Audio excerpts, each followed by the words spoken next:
and prevent further spread of COVID. Welcome all. Councilmember Freeman, will you please start us off in the Pledge of Allegiance? Yes, be happy to. Thank you. Okay, ready, salute, begin. Pledge allegiance to the flag To the of flag the United of States the United States of America and to the republic which it for which it stands, stands, one nation, one nation, under under God, God, indivisible, indivisible, Justice for all. with liberty and justice justice for for all. all. Thank you very much. Deputy City Clerk, may I have a roll call, please? Yes. Mayor Jordan, Present.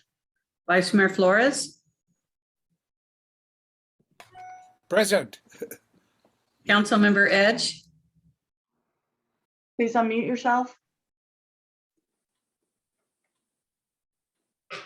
Present. Councilmember Friels, Here. Councilmember Freeman. Here. Thank you, all present. Thank you very much. City Attorney Deborah Mall, please report out on the closed session. The city council went into closed session at 5 o'clock. One matter was heard regarding anticipated litigation. Direction was given to legal counsel and no reportable action was taken. The meeting concluded at 5:30. And that's all we have for closed session. Thank you very much. Public comments on items not on the agenda, but within the subject matter jurisdiction of the city council. This portion of the meeting is reserved for persons desiring to address the council on matters not on the agenda. The law does not permit council action or extended discussion of any item not on the agenda except under special circumstances. If council action is requested, the council may place the matter on future agendas. Do we have any public comment? No, Mayor, I don't see any hands raised at this time. Thank you very much. We have an order of the day, City Manager. Thank you, Mayor. Staff made an error in preparing the agenda Friday. We had some extenuating circumstances, internet and other things. And we had the Vice Mayor and Mayor approve a proclamation be on the agenda tonight that we would like to insert at the start of the presentations. It's a proclamation declaring Native American Heritage Month. Vice Mayor Flores asked that that be on the agenda and staff neglected to get that in there before the agenda was published. So that was our fault and we take full responsibility. With the council's concurrence, I would ask that that be added to item 4 tonight. So just for the record, that needs to be just a staff proclamation at this point. We really can't add a proclamation Council for proclamation? the council, Okay. right? Okay. So I get to sign it, Mayor, sorry. Not a problem. Thank you very much. If the council is amenable to that, we will add it, the staff proclamation to 4A declaring November as Native American Month, Native American Heritage Month. All in favor? Aye. Aye. Thank you, everybody. Okay, thank you very much. Consent items. All matters listed under the consent agenda may be enacted by one motion authorizing actions indicated for those items so designated. There will be no separate discussion of these items unless requested by a member of the city council, a staff member, or a citizen. Do any council members wish to pull consent items? Councilmember Edge? No. Vice Mayor Flores? I have none. Councilmember Friels? No, I'm fine, thank you. Councilmember Freeman? No. I would like to pull 5 for a, 3F for discussion.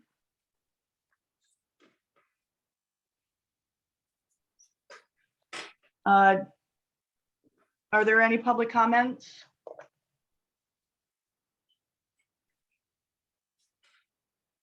please unmute yourself. No, Mayor, I don't see any hands raised at this point. Thank you.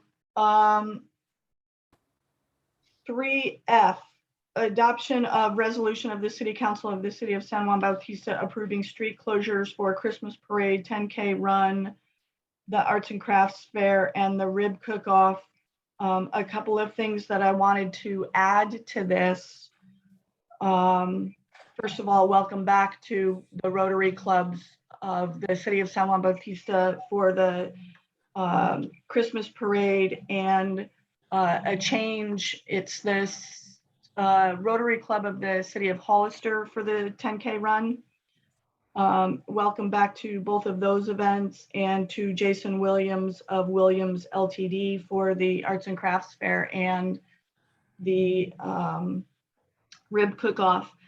But I ask that we inform all of the vendors who are putting these events on, or all of the event coordinators, to please keep in mind that the City of San Juan Bautista does have a plastics ban ordinance, and would greatly appreciate that they abide by this ordinance, with especially for the 10K, with paper cups and perhaps igloos for water or Gatorade or whatever is served. And for Jason Williams LTD, to look at our edible food recovery program that will be discussed in 5A and 5B, that we make them aware of that. Other than that, I'm ready to go on all of the items. May I have a motion? I'd like to move that we approve the consent items.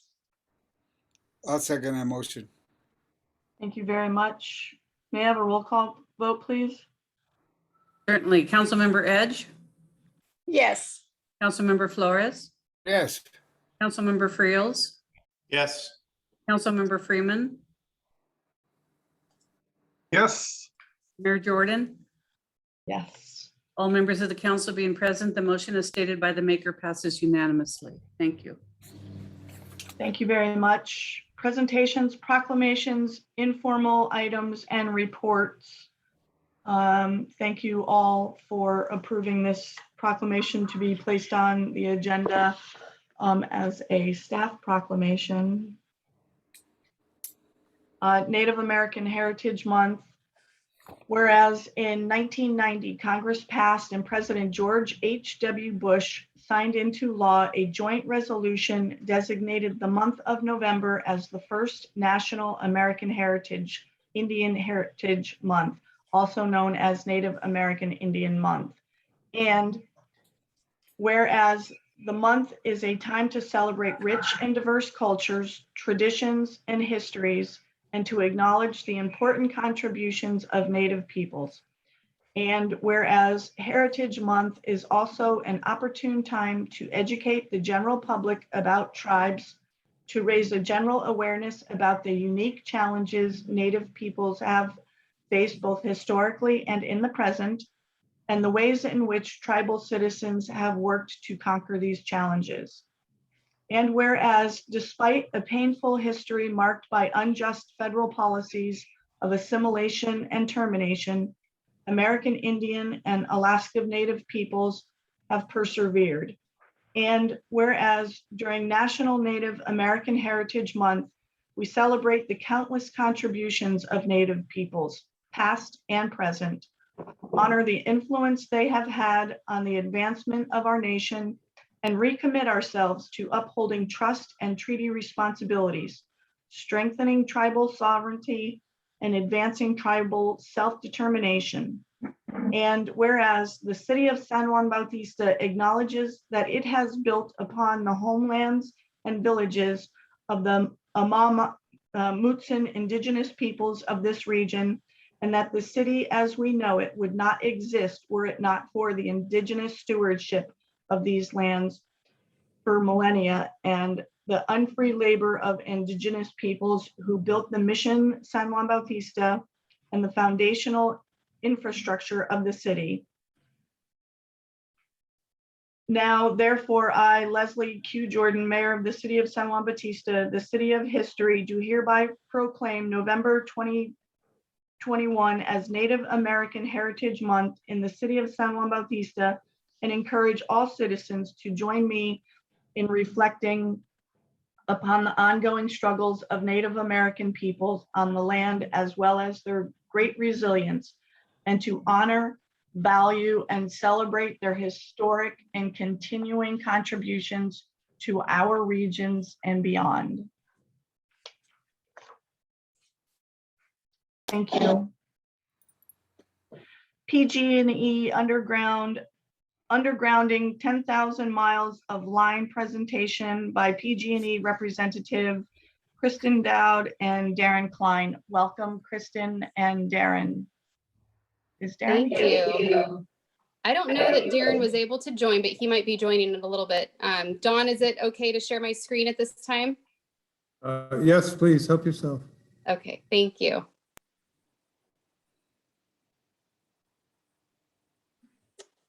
Can you see my screen? Yes, thank you. Great. Well, hello. Thank you for having us this evening, or having me this evening. My name's Kristen Dowd. I'm PG&E's Manager of Local Government Affairs for the Central Coast. And I think you all know my colleague well, Gina Arnold. She is your local representative, and I'm filling in for her tonight, and happy to be with you. So this evening, I know that you had some questions about our undergrounding program, as well as some general maintenance in your community. And so I'd like to provide some updates. I'll be honest, I can only see my presentation on my screen. So if there are questions along the way, please feel free to speak up because unfortunately I can't see your faces. I also can wait till the end and of course answer questions at that time. So We'll hold off to the end. Thank you very much. okay. So just to kind of lay the foundation, I wanted to share this high fire threat district map. So this kind of to the left of the map, you can see PG&E's service territory. And this highlights that we have quite a bit of what's considered high fire threat areas within our service territory. And then we've highlighted your city within that larger map. And the California Public Utilities Commission, which is our regulator, designated this map and worked closely with CAL FIRE and the U.S. Forest Service to determine this information. This is just kind of a high-level overview as it relates to our undergrounding program, which I'll get to the details of that, but wanted to just share this is kind of what is helping to inform that program. As I know you had some questions about improving reliability in your community, wanted to first address those issues. Some of the things that have been a part of the reliability issues is, and that will be addressed by insulator washing. And what insulator washing is and why it's necessary is over time, contaminants build up on the lines and the infrastructure in the communities that we serve. One of the best ways to eliminate those contaminants is naturally through rain. And unfortunately, as you all know, we are in a drought situation and not as much rain has been falling as normally has been. So one of the things that we are doing to address removal of the contaminants is making sure to actually wash the insulators. And that has taken place, I know, in San Benito County at large. And then there's additional plans coming up, which I'll show in the next slide for, I don't know that you know the circuits that serve your community, but there are plans at the beginning of December to do additional insulator washing in your city. This kind of goes into more detail in terms of the type of contaminant that can build up. It's just your everyday things like birds sitting on the lines, just general dust and debris that are in our air and in our environment. And again, this highlights that rain is a good way to eliminate that, but when we can't, when that doesn't happen, we need to do additional washing, which is taking place. One of the things that can cause what are called pole fires, is when the contaminant is existing on the lines or on our infrastructure, on our equipment, and maybe light rain. So not a heavy rain, but just a very light rain or fog, any kind of condensation comes into contact with that contaminant. It can cause ignition and cause a fire. Hi, this is Darren Klein. I had some computer problems. I hope you can hear me. I can, Darren. Thank you Okay. for joining. So this is my colleague, Darren. We mentioned that he would possibly be able to join us tonight. So he is my colleague in the Bay Area, and he's worked a lot on this insulator washing program, as it also affects his area in the Bay Area. And Darren, I just kind of gave a high-level overview of what the program is and what we will be doing in the city of San Juan Bautista coming in early December. One of the Did I things miss anything, or is there anything that you would like to add? there was just something I wanted to point out real quick when we talk about contaminants building up on the insulators. The contaminants do come from a lot of things, agriculture, dust, those kinds of things. We have had the driest spring since 1977. And so what we have learned through this process is that we need to wash the insulators more, and we need to put our insulator washing program into our meteorology department. Right now we have 1,300 weather stations all over our territory, and we could have done a better job in making sure that we were taking into account the dryness and the effect that it has on the insulators. For many years, you wouldn't hear about the words pole fire or anything like that. You would, and it's really because regular rain washes the contaminants off of the insulators. So we have improved, we're doing better with washing those. And the one thing I wanted to say is there are times you will get outages, and usually it's because that insulator, you will get something like a squirrel that its tail will touch the wire and then touch the cross arm, and there's a light rain going on, and then you'll get an outage because it goes around the insulator. It's the same concept when these contaminants get on the insulator. When there isn't a rain, the contents on the insulator act like, it's almost like a sponge. It's almost like the sponge gets wet, and then all of a sudden you get an arc flash, and that's where that problem comes in. We're addressing this two ways, just so you know. Any pole that has been put in after really the 1980s, they have larger insulators on them, and we have been in the process for many, many years improving those insulators, changing those insulators. So the insulators are bigger and they're less of a problem. And we are looking at the insulators that go through your town, your downtown, and saying, you know, do they have the right insulators? Are they on the improvement program? So that we are getting the improved insulators. So these are issues that have built over time. We get them in 6 areas in our territory. You are one of them, unfortunately. San Francisco, Richmond, Hayward, Salinas gets it really badly, and then Bakersfield and Fresno. So I just wanted you to know that you're not alone in this phenomena. It's happening all over the place. I have given presentations in San Francisco, Richmond, El Cerrito. I'm sure I'll be joining Kristen down in Bakersfield soon.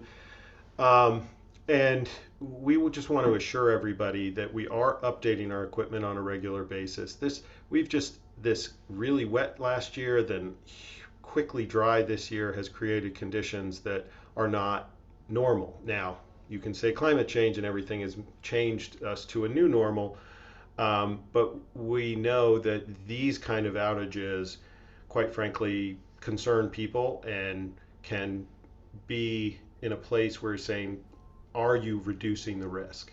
And we are reducing the risk. That's what we're here to do. We want to make sure that things stay safe. We see these issues with moisture, fog, etc., and we are addressing that issue. So, thank you. Thanks, Darren. Are there any questions about the insulator washing program, about this reliability issue that we may answer at this time before we move on to the undergrounding portion of our presentation? Okay. So I know that Gina reached out and shared some news with all of you that in July, PG&E announced a major new initiative to underground approximately 10,000 miles of power lines. The key thing is in high fire threat district areas, which goes back to the map that I showed you at the beginning of our presentation. As you know, PG&E and our state are facing a real issue around, as Darren mentioned, climate change and wildfires. And we as a company want to do our part to stop anything, any wildfires that have anything to do with PG&E's equipment. And we feel that this is one of the best ways that we can eliminate that risk.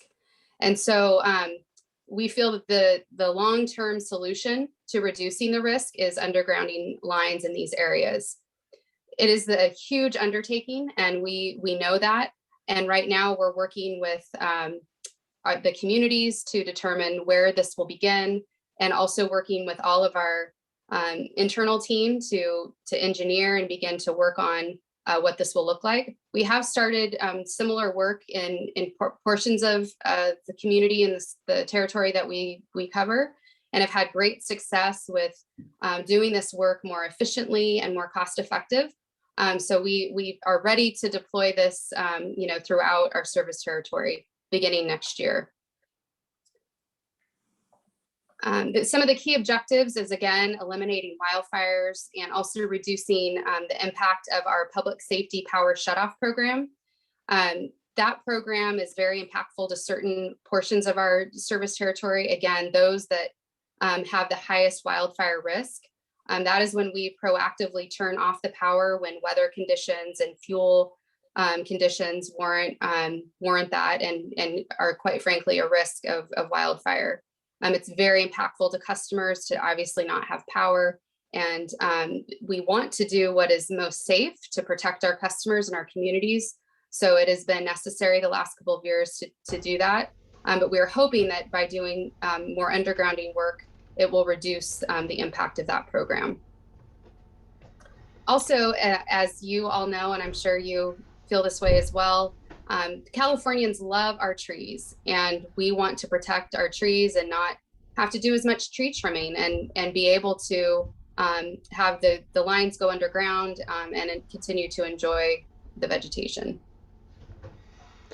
I would like to add, as we talk about this and we have additional information on our wildfire, that undergrounding is something that we know benefits everybody.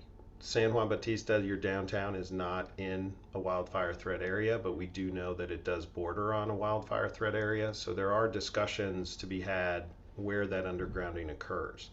And so as you go between these wildfire interface areas, we will be looking at some strategic undergrounding as we go between the two. What I would like to assure everybody is that there are some cases where we would not be undergrounding a line, for example, in your downtown, which is not a wildfire area, but we are still going to have the assets needed to keep those lines safe. We will still be washing the poles.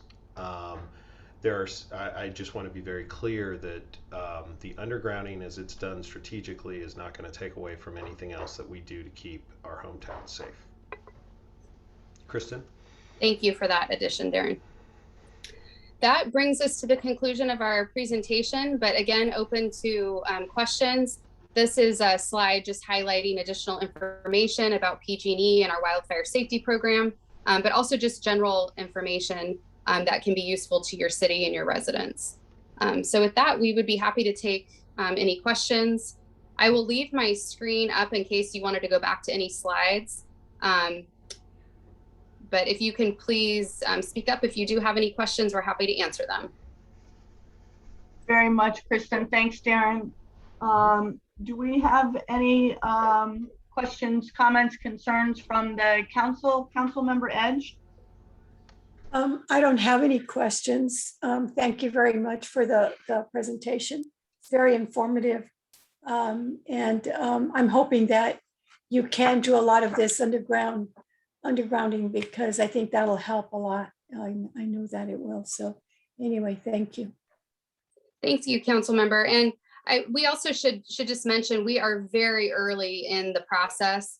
As we mentioned, this was just announced in July, and it is a really big undertaking. So we will continue to keep you informed as we progress with decisions and progress. So, certainly more to come on that program.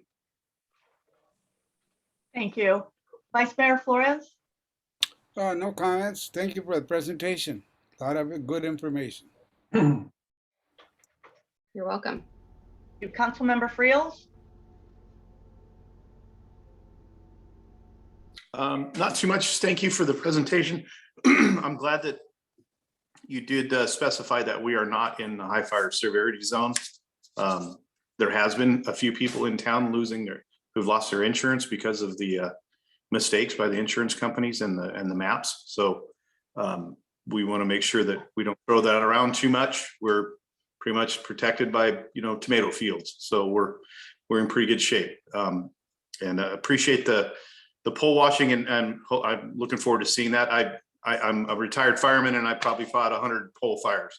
So they have been going around. They've been doing it for quite some time. I started in the early 80s. So, and a lot of people don't realize, they think we're just kind of standing around, but this stuff is still active.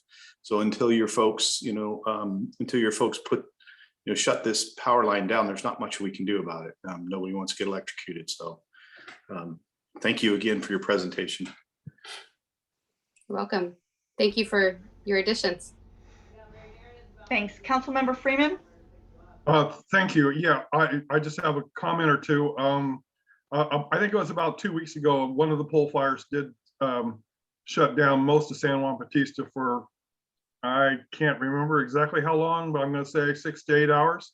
So I encourage you to do the insulator washing as fast as you can, because that's one example of where you didn't get to it quite soon enough. And I know it's a new program and et cetera, et cetera, et cetera. But like Scott said, it's been going on for a long time. So thank you. I'm glad to hear that you are addressing the issue. Absolutely. Thank you. Thank you all very much. Do we have a time frame for anything happening in San Juan Bautista? Yes, the first week of December. It's Awesome. scheduled, the poles are scheduled to be, the insulators are scheduled to be washed the first week of December. Yeah, we've increased the pole washing that we do in addition to washing poles. So traditionally in your environment, they would get washed once a year. Now we're going to be doing it once a month. We hope that enough rain comes through the end of December and January that we wouldn't have to start pole washing until April or May, whereas in the past we used to do it starting in June and July. But we are definitely changing our time frames when it comes to that. There will be a period of wet where it will not be necessary to wash the poles. Okay, and does that affect power in any way? Our streets? No. Are they going to be shut down? The way it works is we have a truck that has that we have a tank of water. Truck goes down the street. There is a thing that stops at each pole. They wash the pole. The only thing that can happen is if there is a car underneath the pole, some of the gunk that is on the insulator will get on the car. We usually give them a free car wash coupon. We put it there to help people so that when that happens. But I do want to stress that we do not use chemicals to wash the poles. It's just water. There's nothing else that's needed to keep the insulators clean. Good to know. Thank you very much. Yep. Thank you both again for the presentation. Do we have any public comment on this? Yes, I see a hand raised. Irvin, could you please state your first and last name? Right. Do you hear me? Yes, we can. Yes. Okay, You have, this is, okay, just a second. I do have a question. Cara's with me, Cara. She also has a question, but let me go first. And that is, I think you mentioned that there are some areas where the poles have been undergrounded so far. where are those available for the public to view? Yeah, That's my question. in the town of Paradise, we have done a Okay. lot of undergrounding of the lines. Yeah. I'm sorry, Darren, did you? No, Oh. I was just going to add, do you mean in San Benito County? No. You've been underground or just in No, I general? don't. Sorry. No, I just Oh. would like to see, if you're undergrounding those lines, I'd like to see where you've done that. I just as a matter of personal interest. So you say Paradise, Yeah. any place else? We have several places, a lot of new, we underground lines when new subdivisions come in. So I'm not Oh, sure if okay. you've had any recent subdivisions come Yeah. into San Benito No, County, then okay. you could see where they Rancho. underground. But you could also go across the county line, because I know in Santa Clara and a few places they have started to do that in the southern areas of the city that is starting to be built out, Gilroy and Morgan Hill as well. Okay. Yeah. So the undergrounding that we are talking about outside of, in these communities is we're also undergrounding distribution lines that go through high fire threat areas. So not necessarily serving a home, but it's a distribution line that gets power to a community. And you'll have a community that will not be in a high fire threat area, but the distribution lines that get to that city go through a high fire threat area. Those are the lines that we are prioritizing because that affects a large number of customers. And as we do those, that will be on our website as we go through that program. We've been showing those. But if you wanted to see something Thank you. today, those are the neighbors or the Thank you. places. Are any of the existing neighborhoods being undergrounded? That's really a little more what I was directing my question towards. If they're in a high fire threat area, yes. And what neighborhoods are those? We have not figured out we have figured out the areas, but not the prioritization. So we know that we have the high fire threat areas, but we will be down to a neighborhood level here probably in a year or two for the initial priorities. Okay, so you haven't done any of those that you just spoke of. Those are all in the future. Is that correct? We do Well, undergrounding all the time. Yeah, we but do in terms undergrounding of all this the time, but- particular program, we have not begun this particular program. The 10,000 miles that we referenced, that was decided in July, and those areas have not been determined yet. Okay. Well, I'm gonna let Cara take, she has a question, so thank you very much. Thank You're you. welcome. Okay, this is Cara. Thank you. I just wanted to mention that I believe our historic downtown, that we don't have any telephone poles there because that has been undergrounded. And I believe it was Rebecca McGovern who initiated that for an aesthetic purpose because it was our historic downtown. So if we can get the rest Yes. of our city undergrounded, that would be really fabulous since we are such a historic town and, they're not especially attractive. Thank you. Also, it's a high fire risk. I mean, those are old houses. Yes, Most of them the housing are stock, wooden. the housing stock is very old and susceptible, to fires. We understand and we thank you for your comments. Thank you. Thank you very much. Do we have any other public comment? No, at this point, I don't see any other hands raised. Thank you very much. Thank you both again for the presentation and your time. We appreciate it. Thank you for having us. Thank you, Mayor. Thanks. Have a great night. You too. Thanks. Treasurer's report and monthly financial statements by our city treasurer, Michelle Sabathia.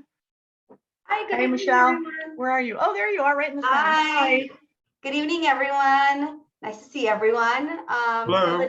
Hi. Let's jump into the financials. It was pretty clean this month. So if we start with the general fund, year to date, our net effect is currently a positive balance of 219,000. The month over month change was an increase of 125,000. The main increase is related to higher sales tax revenue, so that was a bonus. On the expenditure side, you'll see on the warrant listing. So if you reference your warrant listing, you'll have all this information there.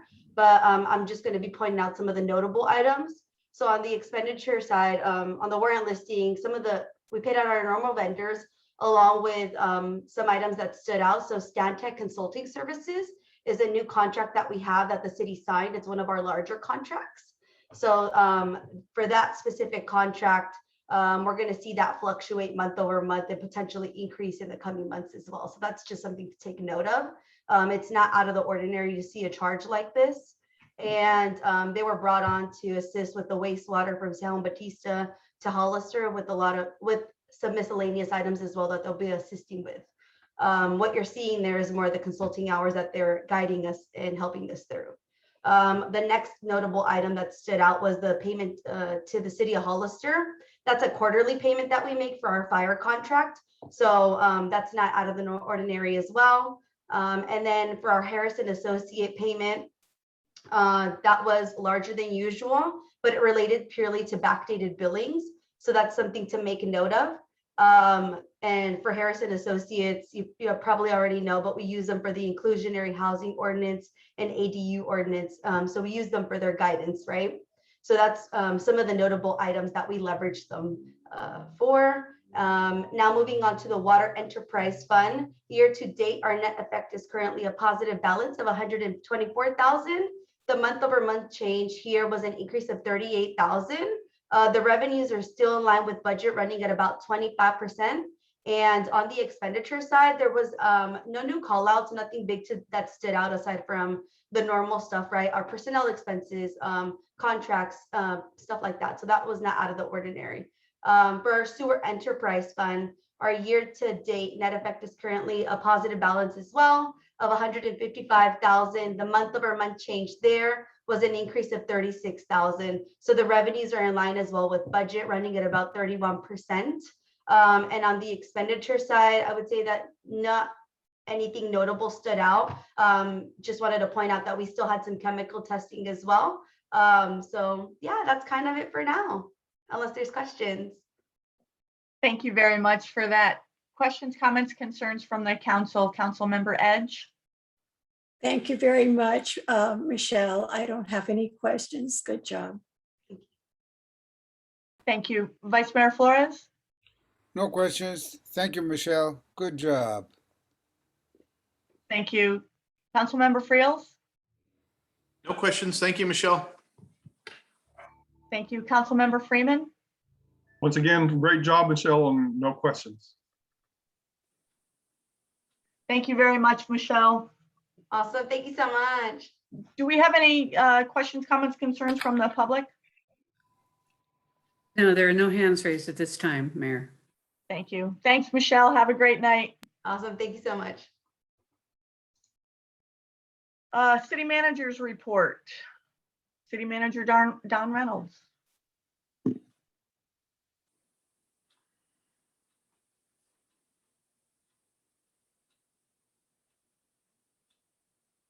Please unmute yourself. Thank you. Okay, there you go. That's better. Sorry about that. I always thought it would go faster if you couldn't hear me.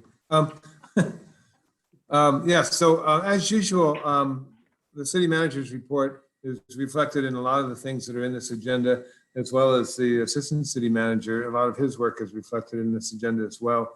These are some of the things that you're not aware of. Wendy, our CPA, is on the line with us, or was earlier tonight. She's completing our audit for the fiscal year. That'll be coming to the council hopefully in December, if not in January. So that audit is a starting point for our new budget. So that's an important date to mark and to see on our horizon. There is a company I've been working with in the past called Regional Government Services, and they can provide us a lot of support with retired finance directors and others. And I expect a proposal from them related to our finances. And I didn't share this with Wendy, so we need to talk in more detail, but I would like to work on a new chart of accounts for our city. I was introduced to a potential for a new municipal finance software today and establishing formal purchasing systems. These are all upgrades to our finance systems, and I found a good experienced consulting group to help us with that. So there'll be more coming. And in that line, we also can receive services if needed to help us with recruitment. I was talking with them on Friday. They do recruitment, for example, for some of the larger water boards and districts in the area, and they have ongoing lists of eligible maintenance workers and others. So recruitment is another great thing that they can help us with. We need help expediting our workers' compensation claims. Fortunately, we don't have very many, so that's the good news. And getting our HR policies in place, our injury, illness, and prevention plan, et cetera. Getting all those things up to speed. And then in risk management, working with processing our claims, risk aversion, and policy improvements along with risk. So that's some of the stuff that we're working behind the scenes on. It's not necessarily coming forward to the council, but we are paying attention to all these areas.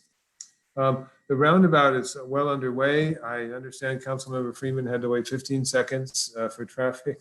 I don't think it'll be that fluid as they dig deeper, I'll put it that way.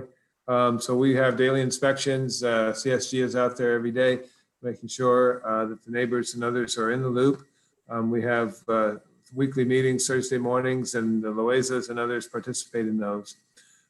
We did some work regarding safety and road detours, where originally the contractor was using heavy equipment to block the road because apparently he claimed that neighbors were running through the detours. But we had them open up and free open a lane through there for our fire safety equipment, and then provided video of our fire safety equipment in the neighborhood to rest assured that they could get in and out if needed during this construction time. And related to that, we have three giant eucalyptus trees at the corner of Donner and 3rd Street as you enter the neighborhood through 3rd Street. And we've done an arborist analysis on those 3 big trees. And it's recommended that at least 2 of them be taken down. And then we want to be sensitive to taking those trees down because that's a big project and it may cause temporary blocking of 3rd Street.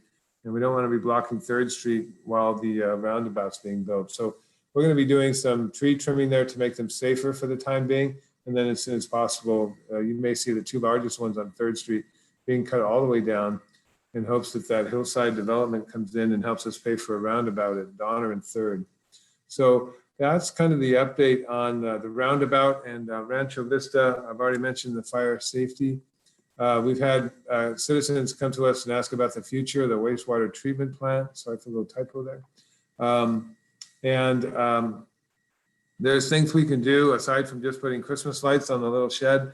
I think we can do a lot of landscaping, get some fence climbing vines or something like that. So the wastewater treatment plant is not such a sight for sore eyes as it is right now. Acceptance of improvements, that's on our agenda tonight. And I'll let the city engineer expand on that. So other things that we're working on, I'll let members of the council talk about the public safety ad hoc subcommittee. We had the fire chief there Monday nights. I thought it was a good meeting, a lot of good information shared. Brian and I reinitiated the Urban Growth Boundary and Sphere of Influence ad hoc committee a week or so ago. It's good to get that meeting back off the ground. That group is so excited and energetic.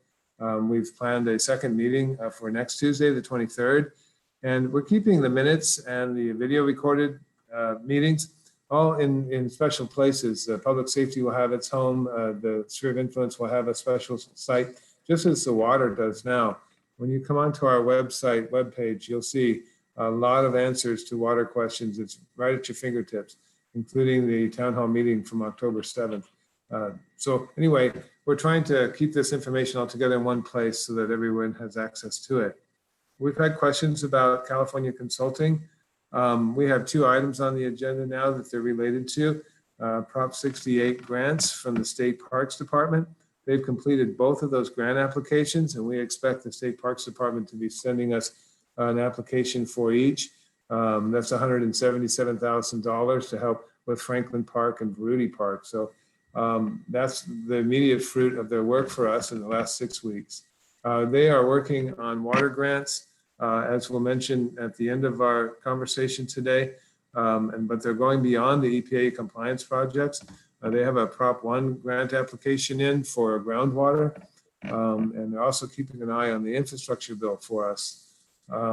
Most recently, they've been working with the new Caltrans grant application related to trash and litter removal.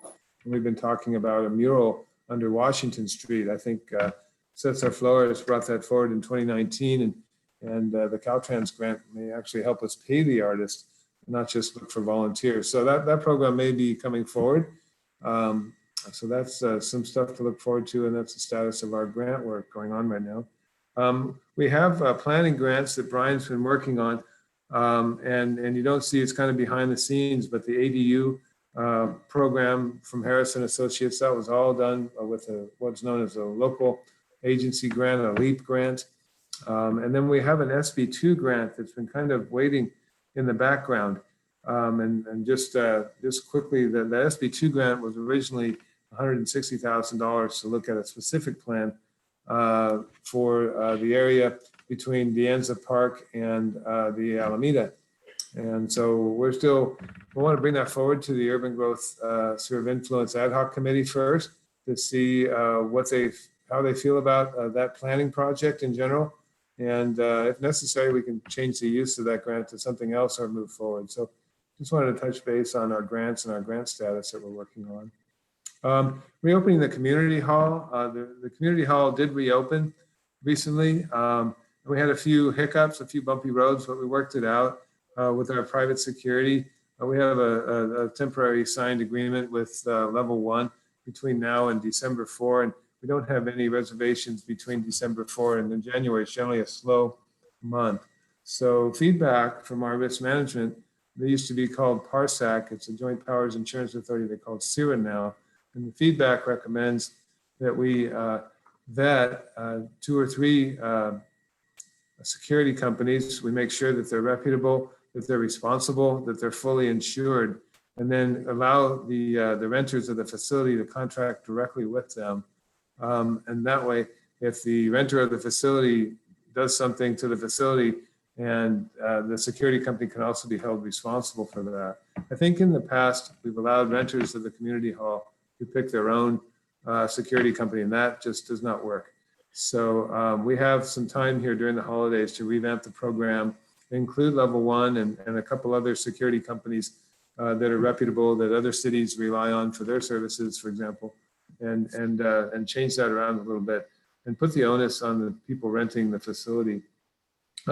Things like 30-day notice and that kind of thing, the people renting the facility need to be responsible for that, not the city. And we also often get complaints with the security guard wasn't there for the full 6 hours or 8 hours. And that should be worked out between the people renting the facility and the security company. So that's where we're heading in that direction with the opening of the community hall. We worked this week on a permit streamlining for our development process. Rather than having strictly a building permit technician, talking more of a development technician that understands the city engineer's role with encroachment permits and understands the planning role with review of a project, and of course understands the building permit role, but someone to play a generalist rather than a specific person. And I think that was a great suggestion from the mayor of having that person on board 4 days a week, 9 to 1. That's worked out really well. Most of the applications are routed through the assistant city manager, Brian, just because we have this intricate web of historic properties that are not just in the historic downtown, but they're, as you know, scattered throughout the community. So when someone comes in for a roof, it's not just a matter of whether they're in the district or not. It could be a historic house outside of the district that is still historic. So a lot of these reviews in our community require Brian's attention, and it takes a lot of work. So we're analyzing our use of the software iWorks and trying to make better use for it. So especially our contractors like David Mack from Harrison Associates or our city engineer from CSG, they can work, don't have to be here on site, and we can communicate through the iWorks program. That's been really helpful. And then Brian, we established a development review committee, and we talked about 3 or 4 projects just last week, including a development of what we call the Orchard is in process. And so we're bringing that forward to the Planning Commission fairly soon. But what's coming in the real near future is the JJ's development on the Alameda near Pierce Street, the 2-story mixed use development there. So that project's ready for the Planning Commission at their next meeting. Disaster preparedness training.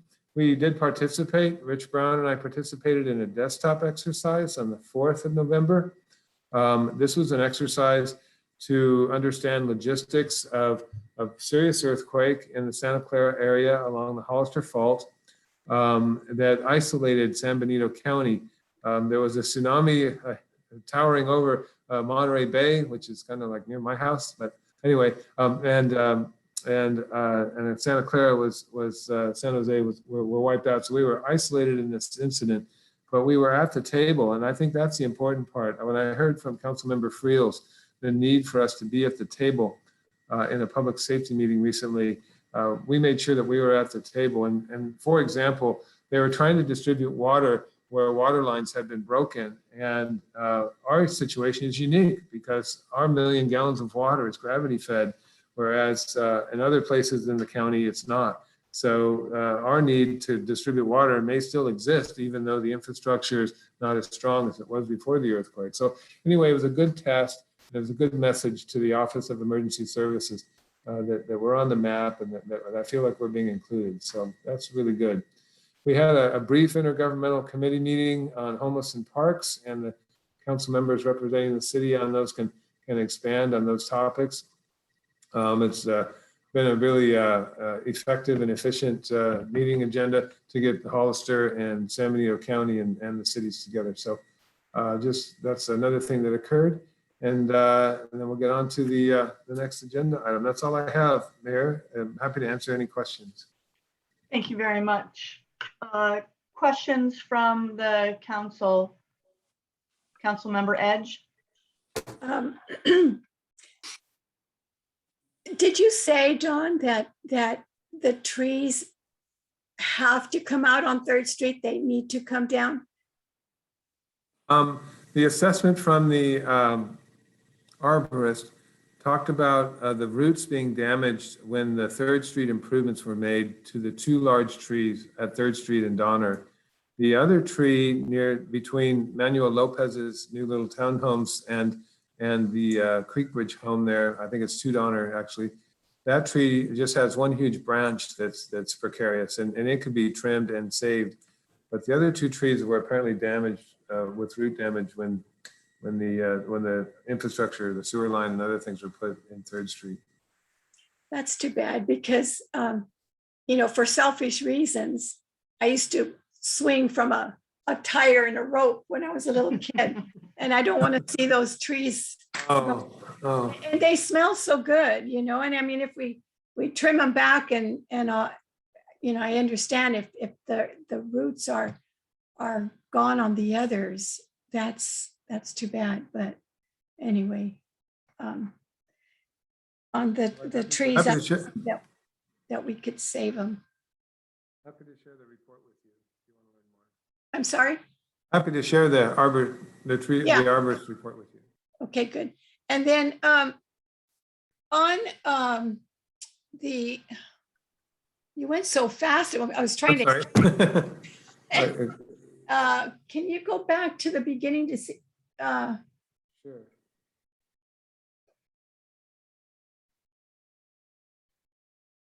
Oh, you're going to be looking into recruitment. Are you hiring more people? No, we have to recruit for the. I had to make a provisional appointment for the office assistant because we had no applications for persons with 3 years experience or more. So the council approved office technician as an entry-level position, and we're going to re-recruit. And we're actually very happy for those who have met Veronica. She's been a great asset, a great addition to our staff. So we hope she applies. But so I have to formalize that situation. We also have a need for a part-time maintenance worker. Philippe Gavan took a job with Ponce's air conditioning groups. So those are just 2 that we're doing. But it's just neat to know that this particular group, this regional government services, is got a great background in our area and has some great resources that we can tap into. Okay, thank you. Can you go on the next page just to No, the next one. Next one.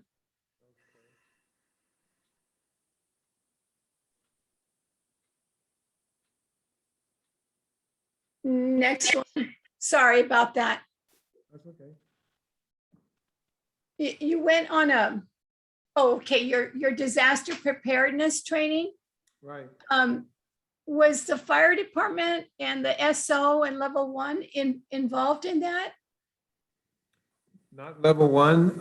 It was just government agencies, and that's something I think our public safety committee will be talking about at their next meeting. They've invited level 1 to come and talk because we rely on them for more than I think the county is aware that private security gets relied upon. So they have a different role for our city than they do common throughout the state. Anyway, so level 1 was not there, but the fire department was there. And they were actually in the exercise distributing water to San Juan School, which was set up as a station for access to water and power and other comforts during the emergency. Okay, because, I think it's really important that all of our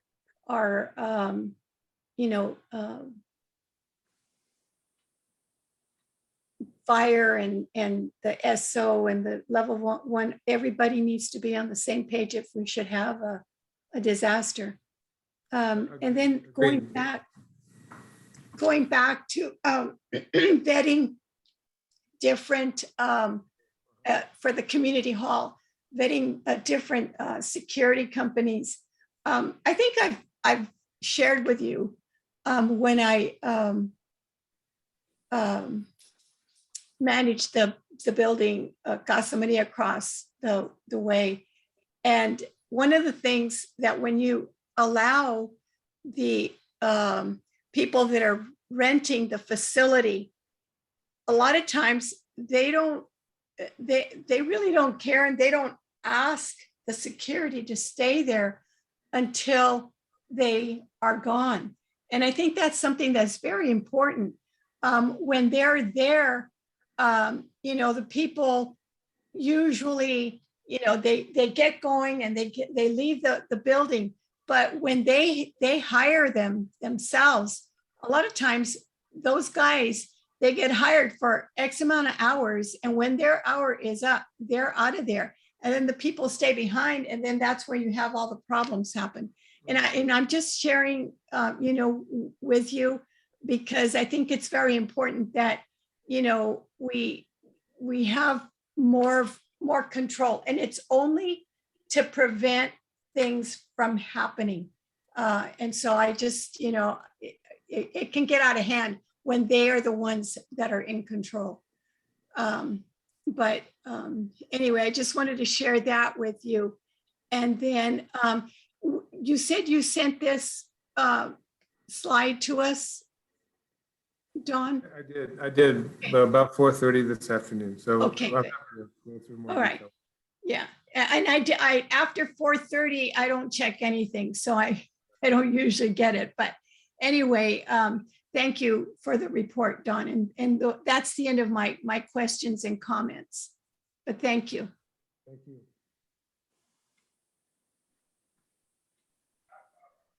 That's me now. Thank you very much. Vice Mayor Flores? Yeah, I have no questions or comments. Thank you, City Manager. Good report. Thank you. Councilmember Friels?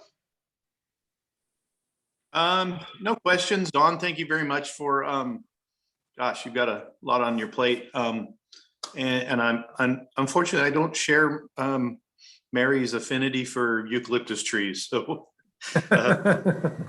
bye-bye eucalyptus trees. Thank you. Remember when it once went down around the library in the 80s? It rained so much that all the eucalyptus trees fell over. Yeah.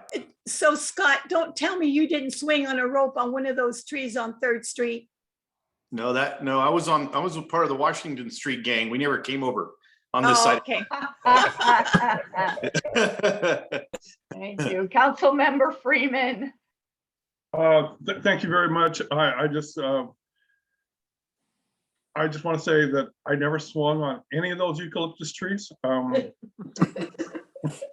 We did have a lot of eucalyptus trees in the town where I grew up, a town called Escondido in northern San Diego County. And I might have swung on a few back then in the day. But thank you, and good report, Don.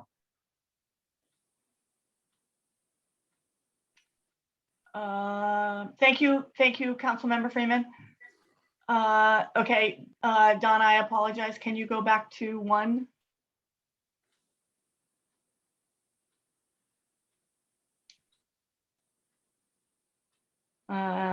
Okay, 2.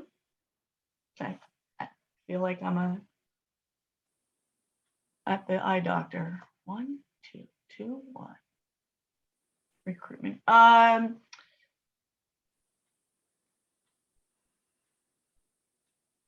The next one, please. It was on the recruitment. Did we get any apps? Has it gone out for the office position?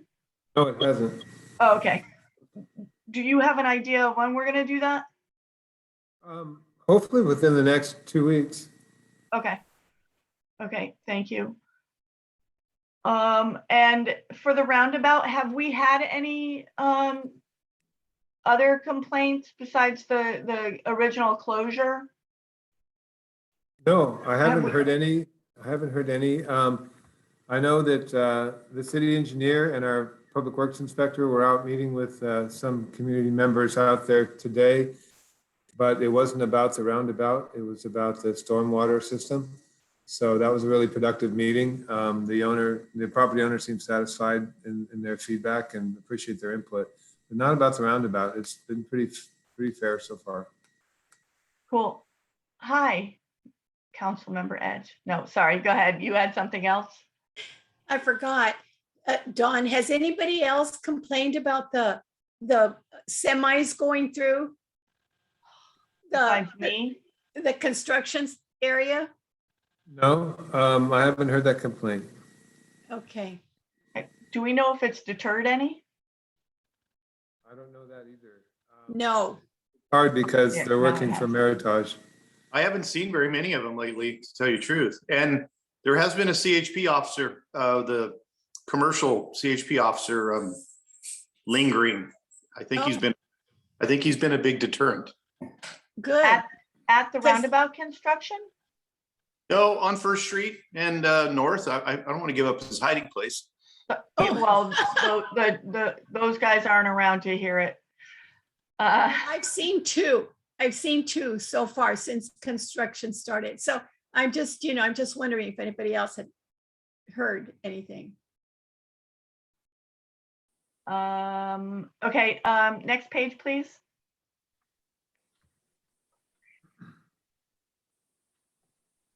Everybody will talk about all of that. Okay, next page, please.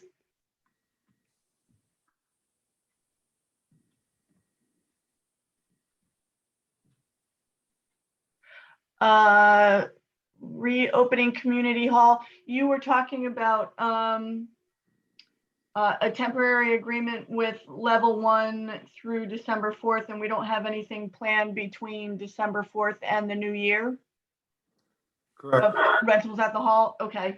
And then you said something about security companies, the guards not being there the whole entire time. You were not talking about Level 1, correct? That was prior to Level 1 securing the community hall. That was Mary's feedback when she was looking at Casa Maria, so that was several years ago. We haven't had that experience. And that's Thank you. that's a good point that Mary brings up. I appreciate that. Thank you. And I'm glad to hear that Four Leaf is working out 4 days a week for 4 hours. That's nice. And that everybody is on iWork or becoming a little more comfortable with it so that we keep projects moving. That's awesome. Thank you for that. And thanks for having the city show up and be at the big kid table for these disaster preparedness training. That's nice to hear. Thanks for that, Scott, and thanks for doing that, Don. Okay, I think I'm good. Thank you very much. Do we have any public comment? No, Mayor, there are no hands raised at this point. Thank you very much. Moving right along. Or moving right behind. I've lost my page now. Right. Reports from city council representatives to regional organizations and committees. Councilmember Edge. I don't have anything. Our meetings are this week, but not until Wednesday, Thursday. Okay, do you have anything to report out? You're on UGB, correct? Oh, yeah. We're gonna meet on next week on Tuesday. Is it? I think it's the 23rd or 22nd. I forget what day. It's a Tuesday, I think. The 23rd. And we're wanting to get the lines all done so that we can present it to LAFCO and just, get going on this. It's something that has been, hanging around for quite a while, and we don't have our lines, and we need to get it done. Okay, cool. Thank you very much. Vice Mayor Flores?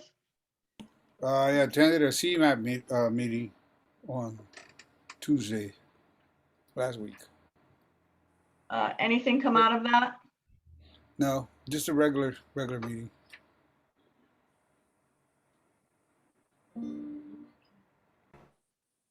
Thank you. Councilmember Friels? Yeah, just a couple more things on the public safety, or I'm sorry, the urban growth. We got our new member up to speed a little bit, EJ Savatia. A lot of stuff to absorb for him. We had a little discussion about LAVCO and kind of getting people up to date on that one. Like Mary says, we are going to meet in person and do the maps. It's going to be a lot easier doing it that way. Yeah. And one of the big things that we were pretty excited about was the Nyland property pretty much being out of play now. So that takes our sphere of influence in pretty significant. That's 540 acres we don't have to really worry about. So that's a good thing. So, and we're moving right along. I think we'll have this done in no time. I think we're almost there. So the only holdup is going to be, county and LAVCO and stuff like that, but I don't think that'll be too bad. And then, do you want me to talk about yes, the public please. safety? Yep. Yeah, public safety went well. Charlie, who was the acting fire chief, gave a nice presentation. Our fire chief is back from active duty with the military, so he's getting up to speed. So he sat in to hear what was going on, and Charlie gave us a good presentation on where the fire department, the boundaries and what they do, and how they're financing and some of the future concerns. And a couple of our members were, they were able to ask questions of Charlie about, concerns about fire department routing and how they approach some of these fires we have in our neighborhoods. And I think Charlie explained it well, that especially like the school fire, people were concerned because the engine went to one place and everybody thought the fire was on another. But I mean, you've got to get a bit of, he basically explained you need a full picture of the scenario. You can't just go moth to the flame scenario, which is, I'm happy they did that because they would have been right into the power lines. So that's why you do a 360 on these things. And we talked a couple things the cameras are coming up, which is good. We're maybe hoping to see how the city of King City, or as they say down there, the city of King, how they're doing it. And that might be that. I mean, their town's not much bigger than ours. Well, I haven't been there in a long time, but I think incrementally, I think if we can slowly put cameras up, that would be fantastic. And that's on the forefront coming up pretty soon. And I forgot who's level one's next. So yeah, like Mary said, we get level one, hopefully he'll do a presentation for us. And that's about all we got. Thank you. Thank you very much. Councilmember Freeman. Thank you. Yes, we had, I had several meetings this month. Late last month, we had an Integrated Waste Management Commission meeting. It met in late October, and we discussed the idea of having a transfer station near the Hollister sewer plant. That therefore all landfill customers would drop their loads off at the transfer station and to be transported in much bigger trucks, but much fewer trucks, 85% fewer, to the landfill. There's a lot of traffic issues out there and things like that. If you ever go out on a weekend, sometimes you wait in the middle of John Smith Road for up to 2 hours. I mean, you know, just to get into the landfill. So there's a lot of traffic issues that this will address and hopefully mitigate. The waste will be consolidated and transported to landfill. So this idea is done by the VICO consultants, and Selena, who is with us tonight, is going to go into much greater detail on this. I also had an AMBAG meeting last week. It was long and complicated. The subject was RENA methodology. I'm not going to go into it here because our methodology is going to be done by COG and not by AMBAG, so have fun. And the intergovernmental meeting, as Don said, was mostly about parks and homelessness, And I thought it went very well, and we'll do it again in a week or two. Thank you. Thank you very much for that. And everybody already reported out on all the meetings that I attended.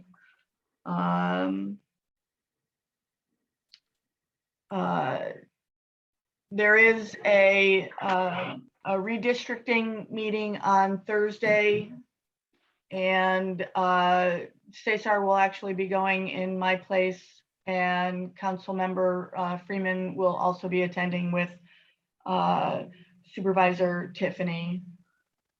So we'll hear all about that next month. Okay. Do we have any public comment on anything that was just presented? Yes, Mayor, I see a hand up with Irvin Fagley. I'm sorry, can you give me the name again? Irvin Fagley, would you like to okay. speak? Thank you very much.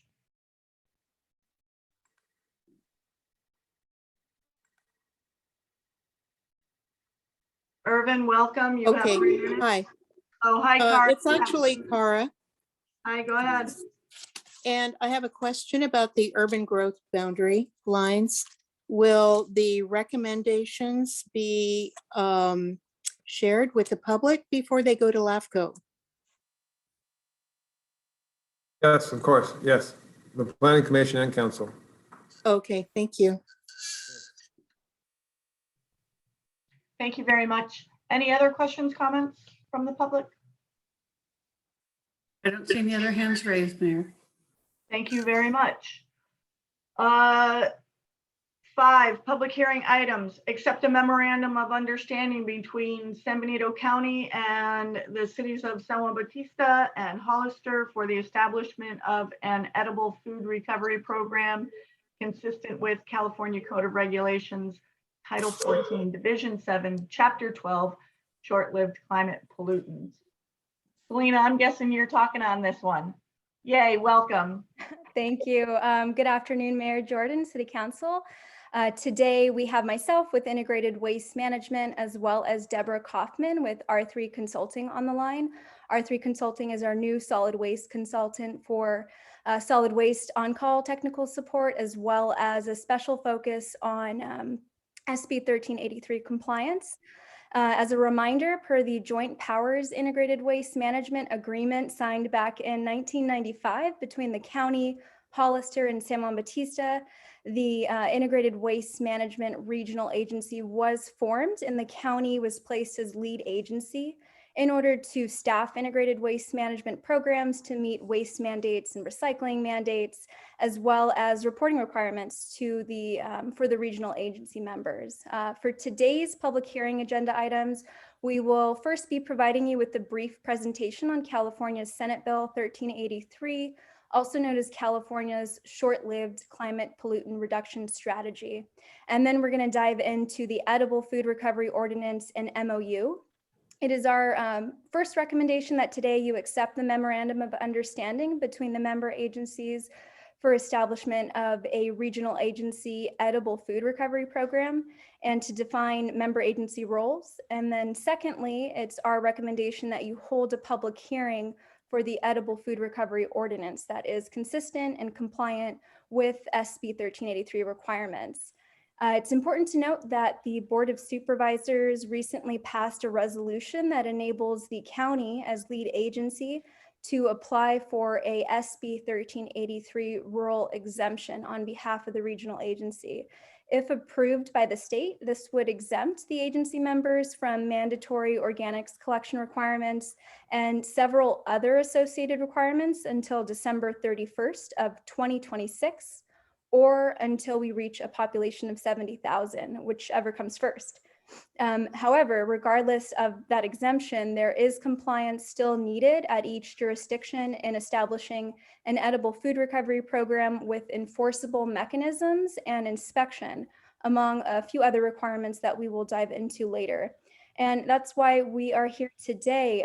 Councilman Freeman mentioned I would be talking a little bit about that transfer station and the VICO proposal, which does tie into SB 1383 with organics infrastructure. However, I don't have that planned in today's presentation, but I'd be happy to return at a later date to dive into that. We are bringing that proposal and a project development agreement to the County Board of Supervisors next Tuesday. So if you are interested, I encourage you to sit in on that presentation. I'm going to go ahead and hand it off now to Deborah, who will be leading this presentation. Thank you.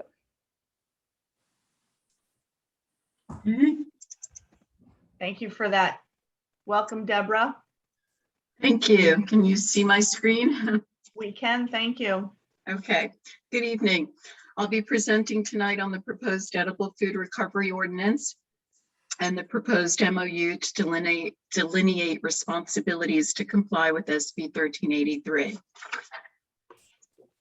So here's the agenda for tonight's presentation and what I'll be covering.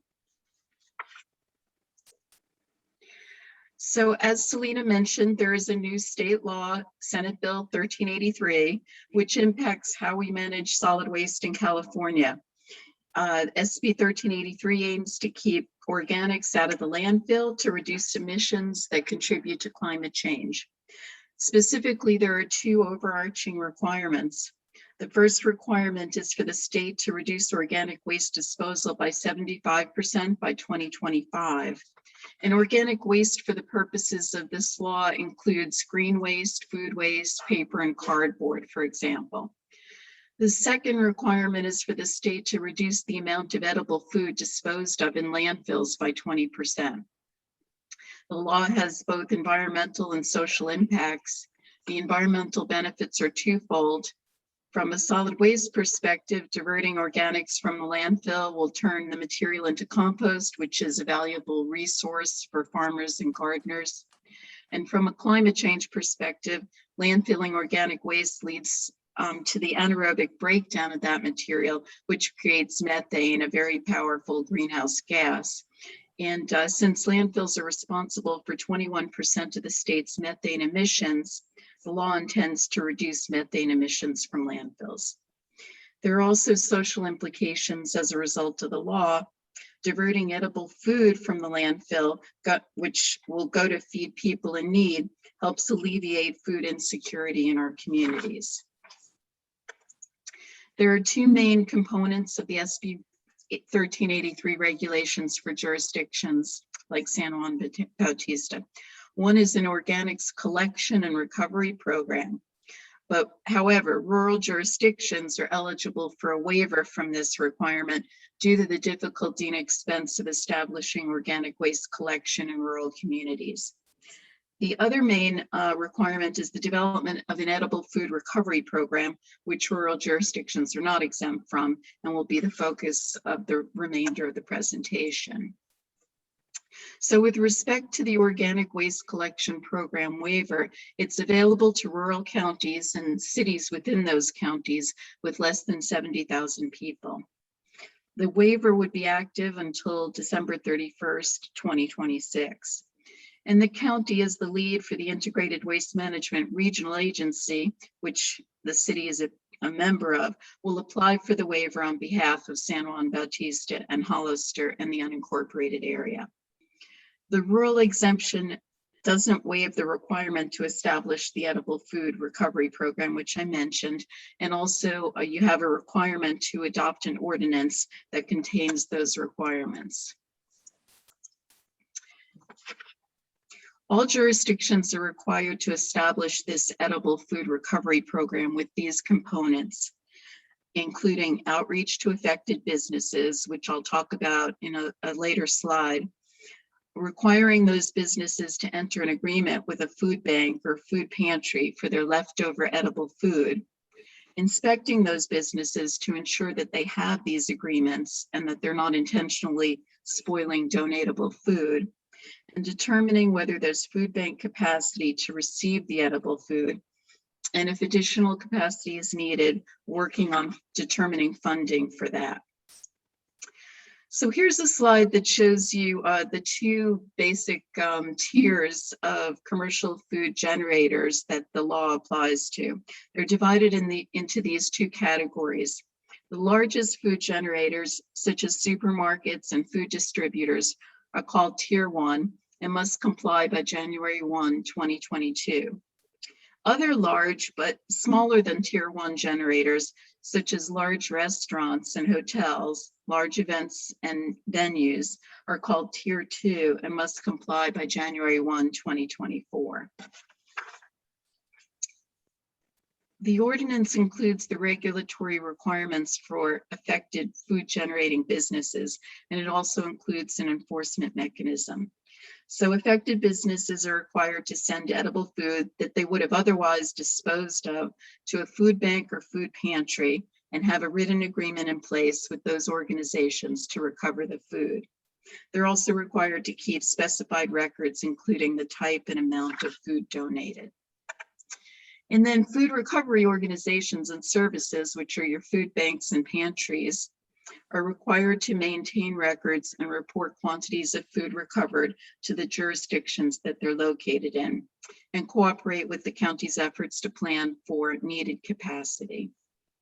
Many of these record-keeping requirements are already being tracked by well-established food recovery organizations. This shows you a timeline of key activities. The schedule includes adoption of an MOU tonight and the ordinance next month, with its second hearing and adoption, and the county would be starting outreach soon thereafter.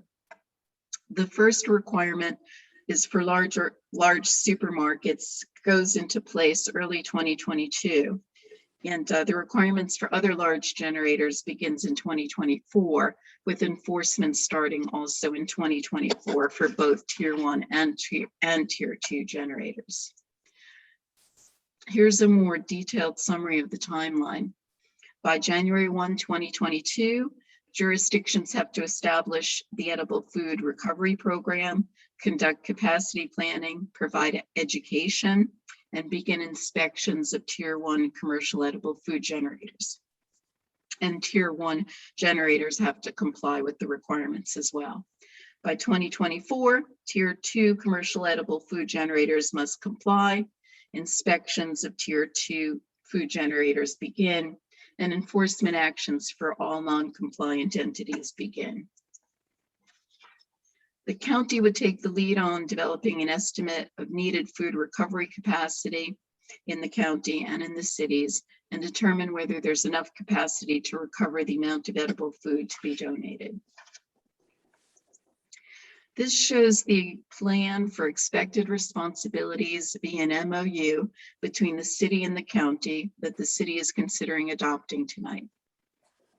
The county has offered to develop a uniform countywide edible food recovery program for the county and the two cities, and will take the lead on doing the needed outreach, inspections, enforcement, and tracking and reporting to CalRecycle. The city would be responsible for adopting the ordinance and MOU being considered tonight, coordinate with the county, provide additional outreach, be responsible for other SB 1383 requirements, and work with the county to resolve any issues of non-compliance. There are a few other SB 1383 requirements that are not covered in the ordinance or the MOU, including the requirement that the city buy recycled content printing and writing paper, which the city may already do, and other recycled content paper products. And also there's a requirement to comply with CalGreen and MWELO, the water efficient landscaping ordinance, but these are not new requirements. SB 1383 just reinforces these requirements. That basically concludes my presentation on these two action items related to SB 1383 compliance, the edible food recovery ordinance adoption, and the MOU adoption with the county for implementation of an edible food recovery program. And then I think we can open it up for questions or comments. Deborah, do you mind going back to the tier 1, tier 2 businesses? I just wanted to make one statement before we dive into those questions. Yeah.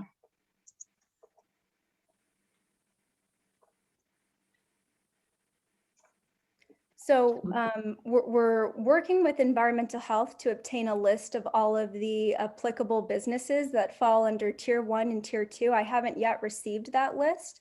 So I really am hoping to work with Dawn and others at the city to kind of brainstorm on who would be applicable to tier 1 and tier 2. But just knowing San Juan Bautista, I don't think we have too many businesses that would apply or fall under either of these tiers. It's very, very minimal. That's an important point. Thank you But very the mayor, I'm sorry, the mayor did point out that we do have some large events, and the rib cook-off is an obvious one where this would be applicable. So Yeah, and events technically do not need to comply until January 1st of 2024.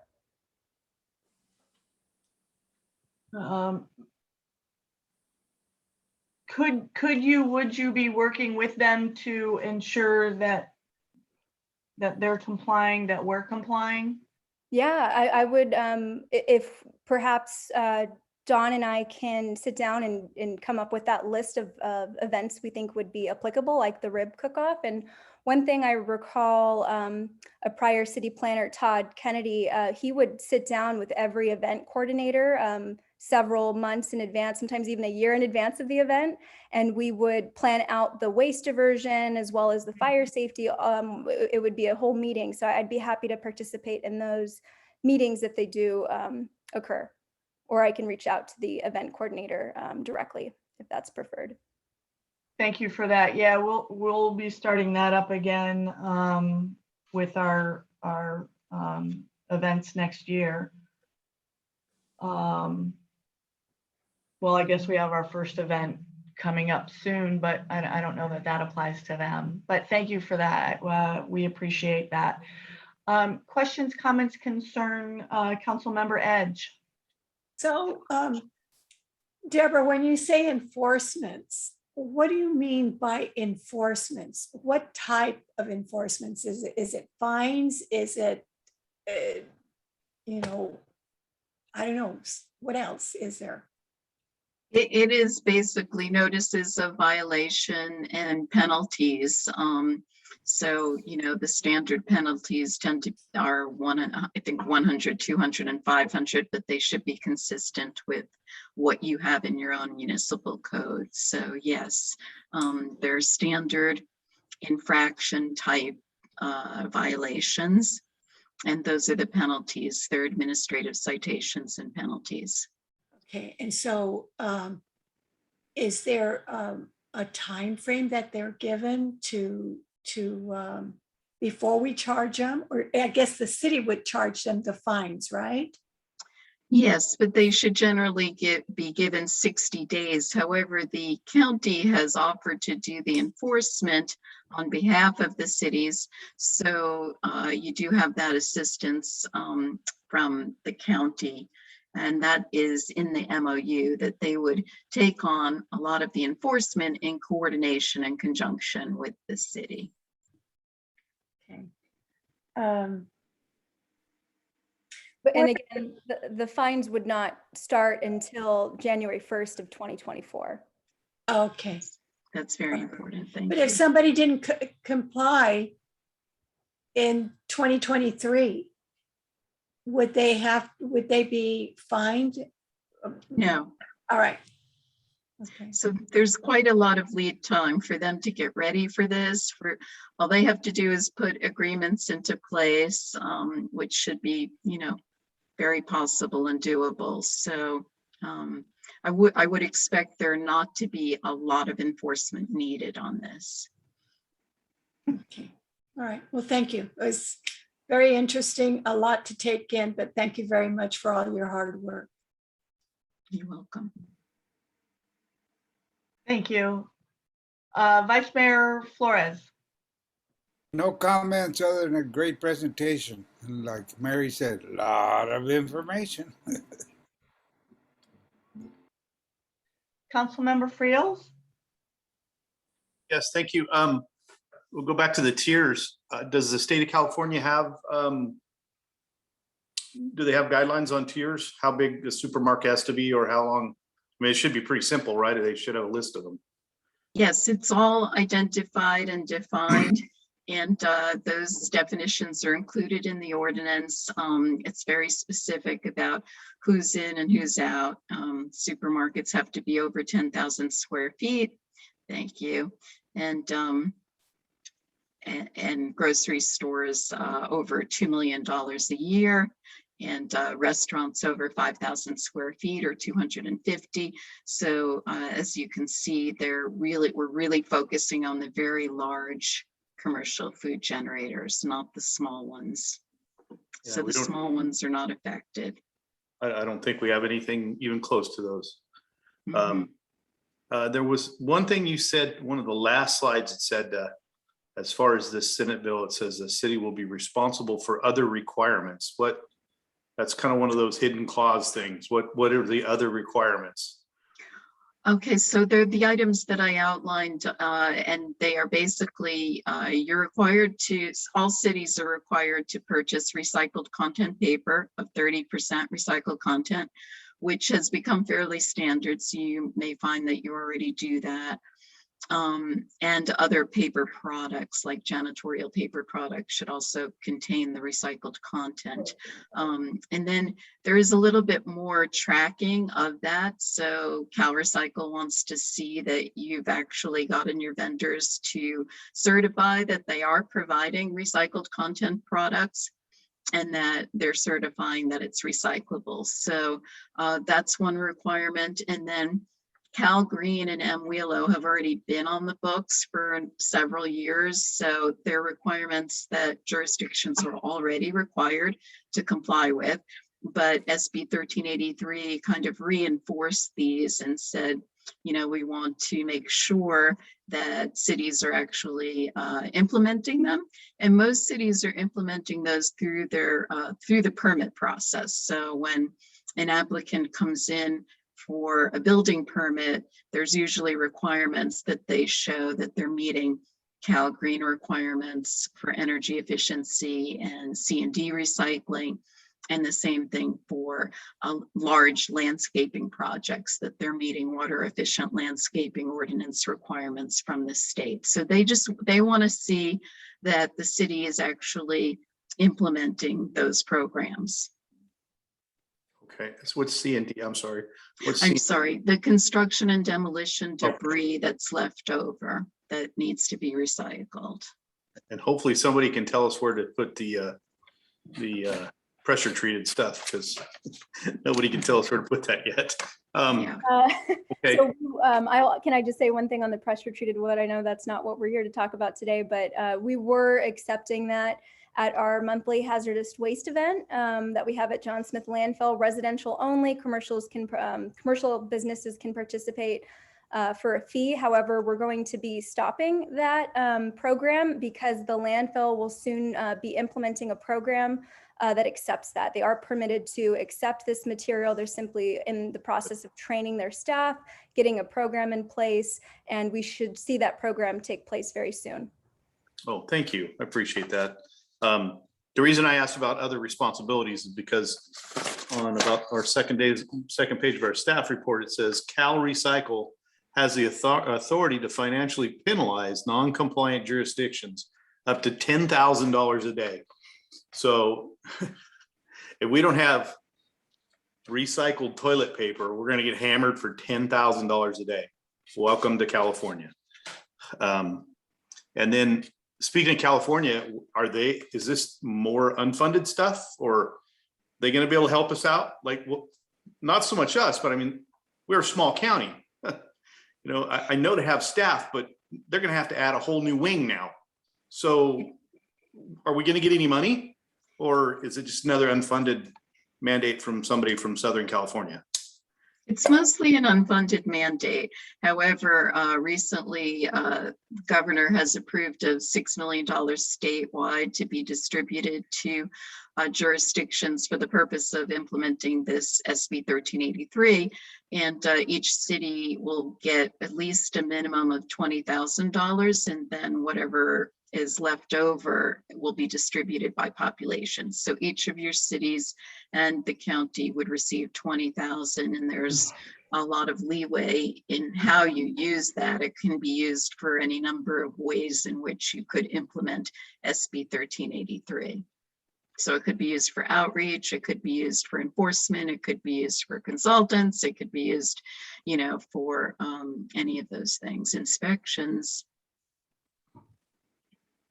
I've been seeing several grants over the past few years for expanding edible food recovery, working with food banks, building more infrastructure in counties. And so that is something that we're continuing to look at, meeting with the food bank to discuss their needs, their capacity currently, and what it might look like once they start accepting more per this ordinance at all the regional agency members. So that will also hopefully bring in some more revenue and money to this program. Yeah. Personally, I would like to see it as more of a volunteer thing for these big businesses. I know that there are big businesses out there would have, you know, gladly given it up. I remember when I was a kid, you know, Fish and Game would collect a poached deer, and it was able to go to a food bank, and they can't do that anymore. So it's nice to see this coming back around. At least the food banks are going to get this, but man, things are going to get expensive. So thank you. I know you guys are kind of, in my opinion, you're the bearer of bad news, but I appreciate your candor. Thank you very much. Thank you. Councilmember Freeman. Yes, thank you. First of all, Selena, I'm really glad you talked about the pressure treated wood to Scott. As you know, that was one of the first things I had we talked about in our commission meetings. I'm glad the state is providing a place to put the wood other than a strictly hazardous landfill, which is what they were required to do a few years ago. So that's really a big step forward. It should make our lives a lot easier in trying to get rid of that stuff. And that's something that almost everybody has in their backyard somewhere or another. It's ubiquitous, as they say. I just, maybe I'm jumping too far ahead here, but I'm just thinking, if a supermarket, let's say a large supermarket, maybe in Hollister or Nob Hill, Safeway or something like that, where everything would apply, don't they have to do it almost every day? I mean, things like fruits and vegetables, they last a week or two, and then once they start to go bad, they go bad really quick, and they wouldn't be edible by anybody, in my opinion, after a certain point. I'm trying to wrap my head around that, but that's I'm probably too far ahead, so. Well, that is why they're required to have an agreement, and the food banks and food pantries are entitled to include provisions around what's acceptable and what isn't. And they are, there are guidelines that they use in terms of what's acceptable for human consumption. So they are allowed to reject materials. Thank you. And I'll just add that it's a state goal to recover 50% of edible food, but when you're looking at the local level or by individual, there's really no requirement. Deborah, correct me if I'm wrong, but we're not going to be looking at each business and forcing that they do 50% of their waste and calculating that every year. It's really by participation. That's right. There's no bean counting. They just have to have this agreement and be doing it. But we're not measuring, yeah. I agree with what Selena said. Who knows what California might do in a couple years, but we will be having the food banks report the quantities that they collect. So you'll be able to see, is that going up year over year? So that is the program improving over time? Thank you. Wholesale food vendors, is that our farmers? That's a good question. I've sort of wondered about that definition myself. I don't think it's your farmers. No, it's not farmers. It'd be more folks who are preparing food that they receive for the retailers. So large wholesalers doing some preparation of food, and I'm not sure that you would actually have any of those. It's going to look for the definition.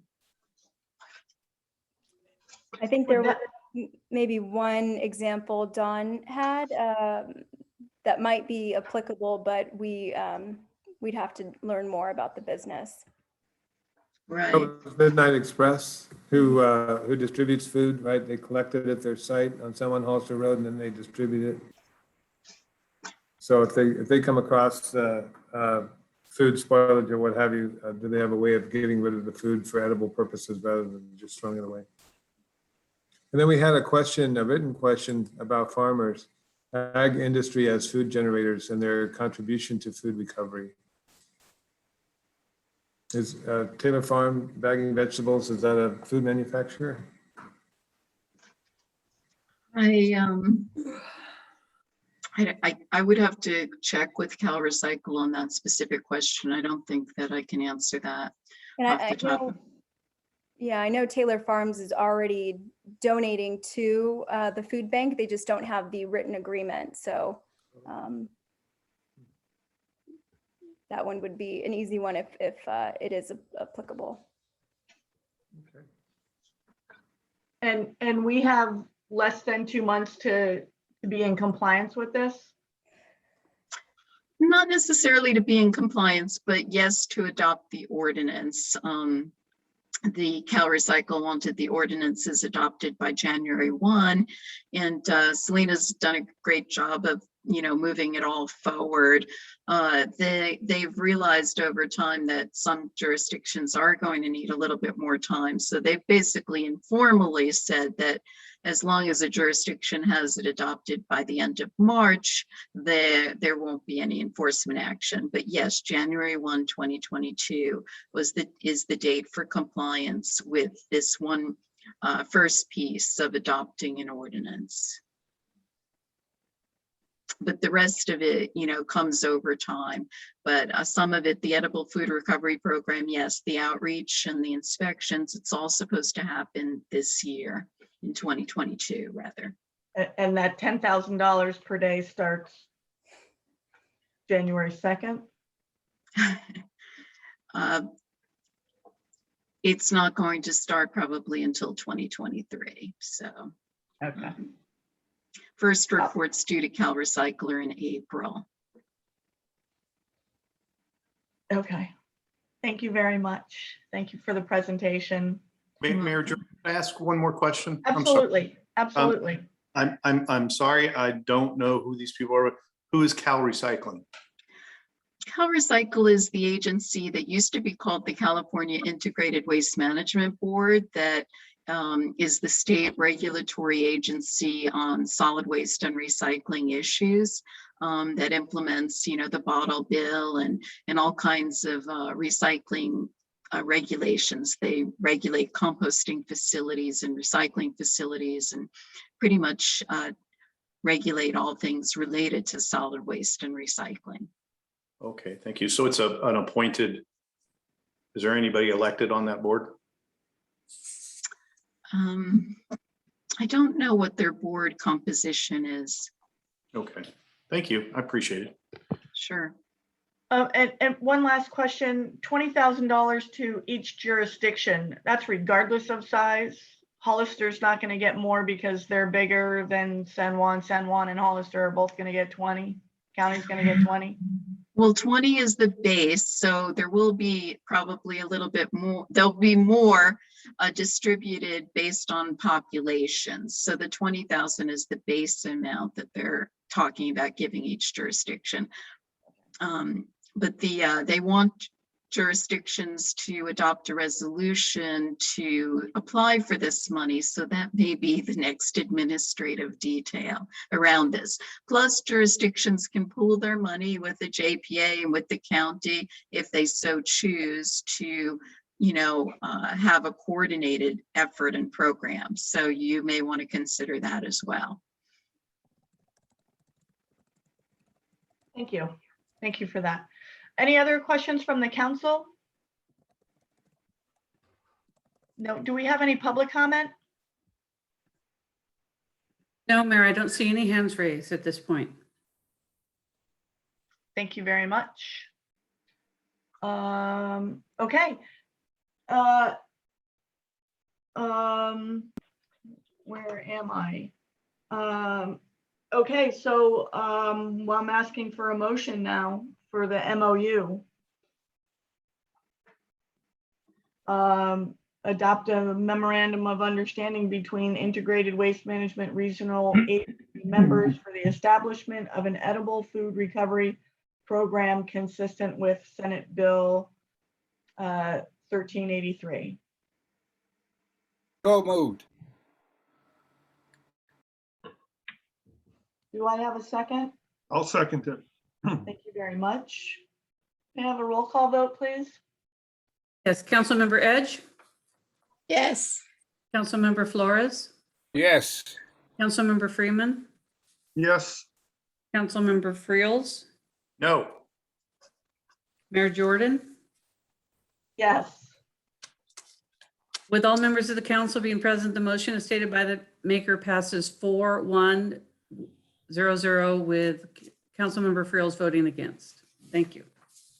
Thank you.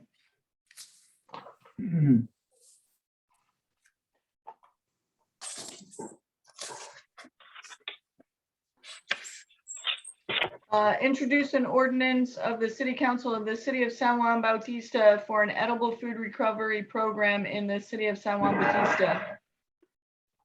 Staff report. Selena, is that you again? Yeah, we kind of combined both, Okay. both agenda items together. So we did discuss briefly the MOU as well as the edible food recovery ordinance. Again, if there's any additional questions, we're happy to answer those.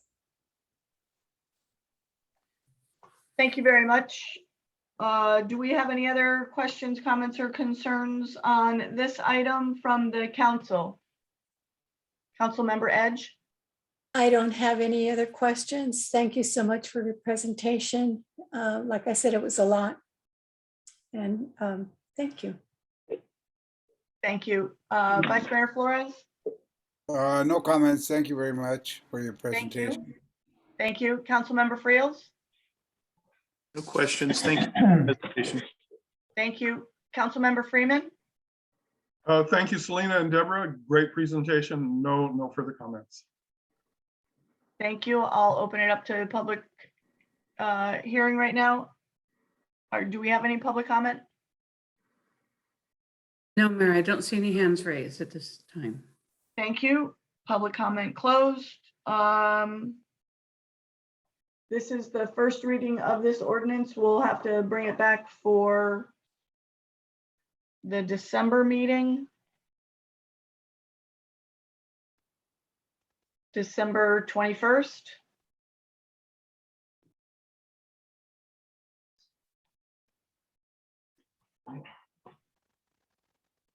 Dawn, is that correct? Yes, 21st. Thank you very much. Any other questions, comments, concerns? All right. Thank you very much for your presentation. We appreciate it. Thank you. Thank you. Thanks, everyone. Bye. Action items, adopt a resolution of the City Council of the City of San Juan Bautista establishing San Juan Bautista Economic Development Citizens Advisory Committee. Staff report.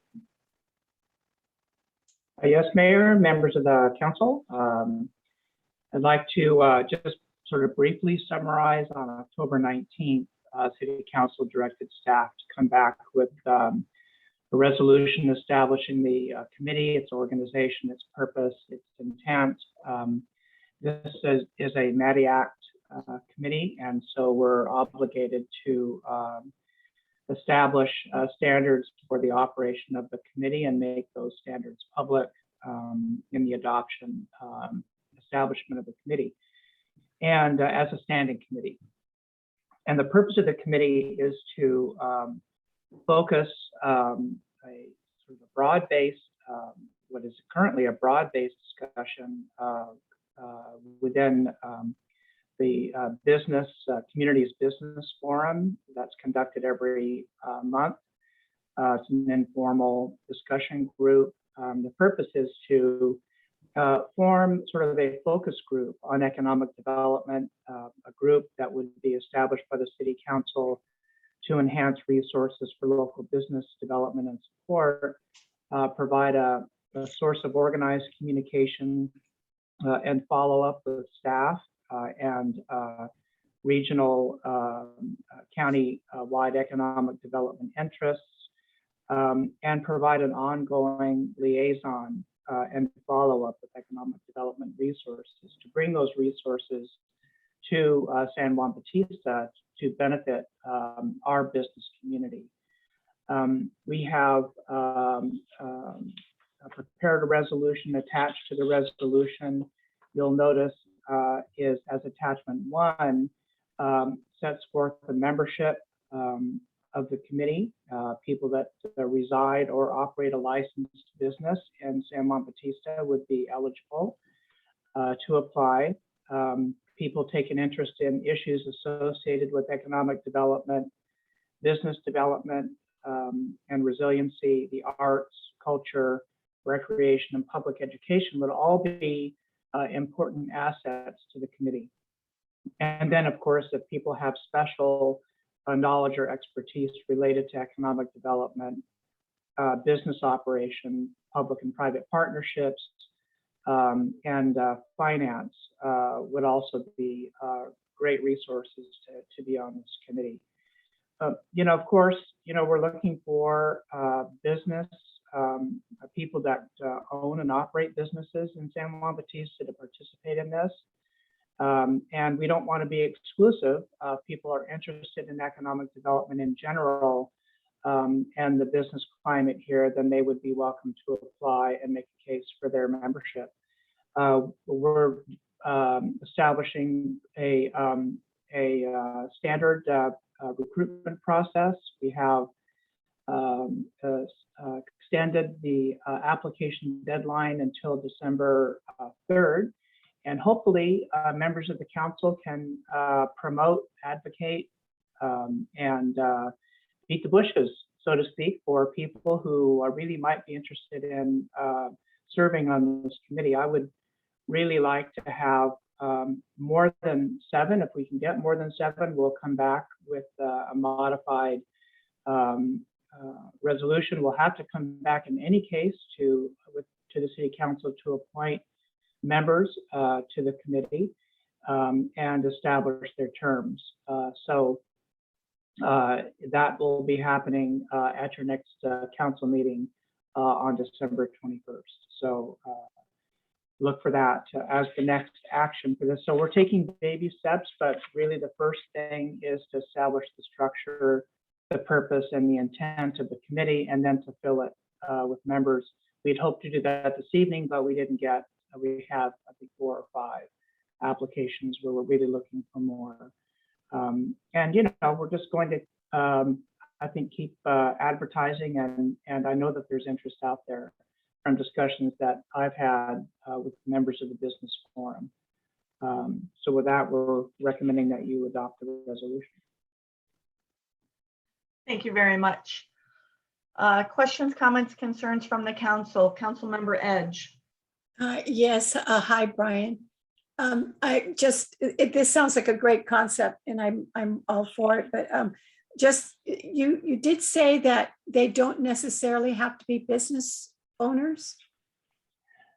No, not necessarily. I think that the idea here is to bring in a variety of interests that have an impact on economic development in the community. And we know education, for example, has a big impact on economic development. The arts and culture have a big impact. Certainly, historic preservation in San Juan Bautista has a huge impact on economic development here. So we try to basically reference communities of interest and really cast a pretty wide net when it comes to economic development concerns because of all those factors that contribute to a healthy economy. Mm-hmm. And so do they don't have to be a resident in San Juan Bautista? Yes, we're looking for people that, with respect to business owners, people that are licensed to have a business in San Juan Bautista and residents. And we're also looking for people that have those interests in the community that are, you know, that as I referenced. Okay, all right. Well, thank you, Brian. That was a nice presentation. Thank you. Thank you. Vice Mayor Flores? No questions. Thank you, Brian. A lot of information there. I think it's a good deal. Thank you. Councilmember Friels? No questions. Thank you, Brian. Appreciate the presentation. Thank you. Councilmember Freeman? Thank you. Thank you, Brian. Great presentation. I'd just like to add one small comment. It's not, you sent out an email a couple of weeks ago about the applications and things like that, and you listed a set of criteria. And I just wanted to let you know that maybe 8-10 years ago, a very similar email went out from the city management for a strategic planning committee which Shauna and I were both charter members of. And the goals and things were pretty much the same, and that worked out well for about 5 or 6 years. We hope to make sure we're actually talking with, you know, there will be a technical advisory committee behind this standing committee. It's not just going to be folks talking together about what they'd like to see. We're actually going to empower this committee with a lot of resources and hope to really come back to the city council with viable programs that provide actual resource. So excellent.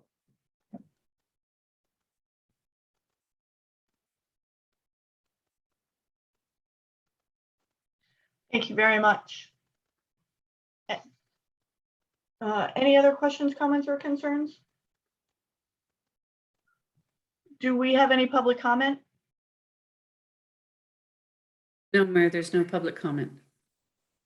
There's a Thank hand you very raised. much. There is a hand raised? I'm sorry. What did I miss? Oh, I sure I did. think Renee. Okay, yes, Renee Wells, let me. Good bring her evening. in. Can you hear me okay? Hi, Renee. Welcome. Yes, we can. Hi, good evening, Mayor Jordan, San Juan Bautista Council members and staff. I'm Renee Wells I'm the Executive Director of the Economic Development Corporation of San Benito County, the EDC. We promote economic development within San Benito County through business attraction, retention, expansion, and creation. And I just wanted to express our support of this new Economic Development Citizens Advisory Committee and let you know that the EDC is here to assist in any way we can as the committee moves forward. Thank you very much. We appreciate that. Thank you. You're welcome. Okay, may I have a motion to adopt the resolution of the City Council of the City of San Juan Bautista establishing the San Juan Bautista Economic Development Citizens Advisory Committee?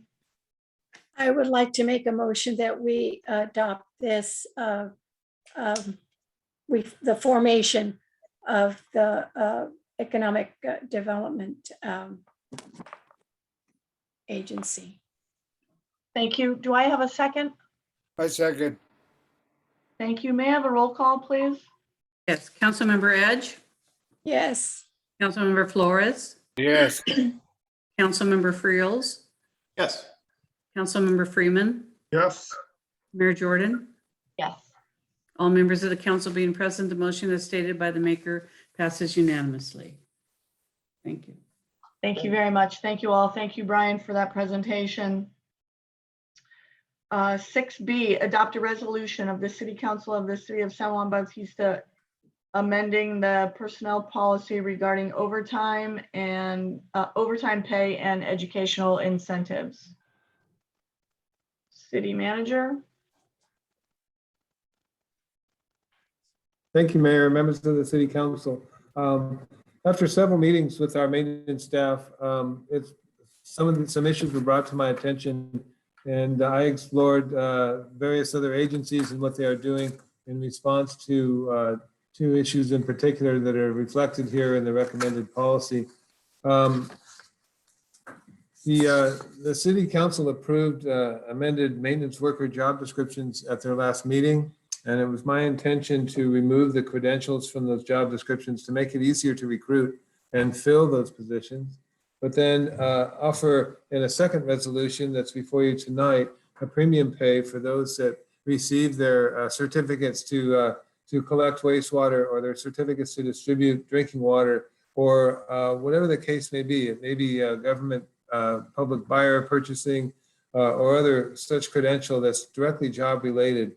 And to create that as a special 2.5% premium pay for up to as many as 4 different certificates. In discussing this with an HR consultant recently, their only concern of removing that from the job description was not having someone when you needed someone. And so I need to go back and bolster up our service contracts, both with the wastewater treatment plant and with the drinking water operator, to make sure that their on-call status is firm, so that in the event that we need an emergency covered and a staff person who may be certified is not in town, that we have that backup and we have that little bit of resilience built into our systems. So that exists now, but I want to formalize it and improve that. But basically, this led to the creation of, or realization that we didn't have a tuition reimbursement policy of any kind. I'm recommending adding Section 6 to our personnel policies, which establishes a tuition reimbursement program that is approved by the city manager. It would be up to $1,000 per calendar year for tuition, books, and upon completion of the eligible course of study reimbursement. So it would be on a reimbursement basis. It would help our employees to expand and grow within their positions. We want to promote a culture of growth, and we want to create a program for our employees that helps retention so that we're not constantly turning over. And we've been very fortunate in the past couple of years where we haven't had a lot of turnover. And I'm hoping that policies such as this, and the tuition reimbursement and the education accreditation policies will help us retain employees longer, especially those who have reached the top of their pay scale. And this is an option for them to continue to grow despite that. And we've expanded it from the maintenance workers, but from water distribution and wastewater collection, backflow prevention, pesticide applications, the National Institute of Automotive Service Excellence for fleet management. There are city clerk credentials, there are certified public buyer credentials, and others that our employees could all strive to achieve. So I'm asking the council to provide this new incentive for them. And then this has been a particularly interesting 6 months from July 1st, because a lot of our regular holidays have fallen on weekends. So when the 4th of July occurs on a Sunday, the city recognizes Monday as the holiday. And in our personnel policies, and then per the Fair Labor Standards Act, the city pays on a 40-hour work week. So we're not paying overtime for more than 8 hours a day, the way some of the private sector does, but we pay on hours worked, more than 40 hours in a week. And we have essential needs that occur on a 24/7 basis, where people need to be checking our wells and our wastewater lift stations on Saturdays and Sundays. And it may just be an hour or two, or it may be a broken water main on the Alameda on a Sunday afternoon. But what happens is they're only working 32 hours in a work week because the holiday is not considered hours worked.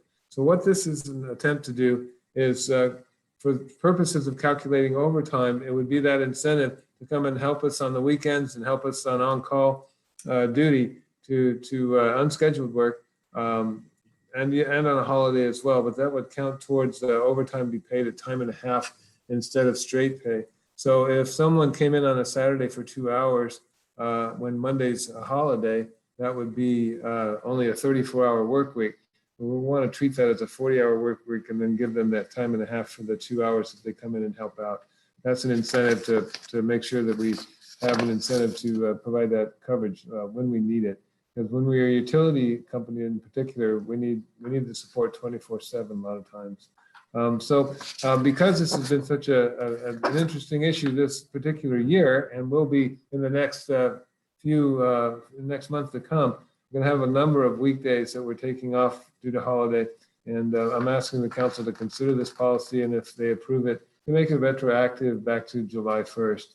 It affects 2 or 3 employees. It's not a big economic impact, but it means a lot to morale, and it means a lot to our employees to recognize the hard work and their dedication.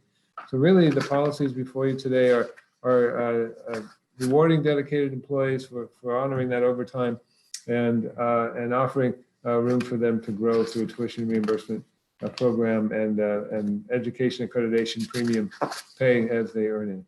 And with that, if you have any questions, I'd be happy to answer them. Oh, Deb has a question. Don, I don't think you can make that retroactive because it involves pay and it go against the California Constitution to retroactive that to July. Oh, I wasn't aware of that. I had shared this with Liebert and Cassidy, and they didn't mention that to me. Oh, that's a shame. Okay. Maybe they should check that. So I'd say if you're going to pass that tonight, give us the flexibility to decide whether that retroactive part is constitutional. I don't think it is.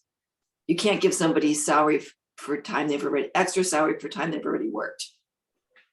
Oh, I see. Okay. Liebert and Cassidy must have missed that. Thank you, Ben.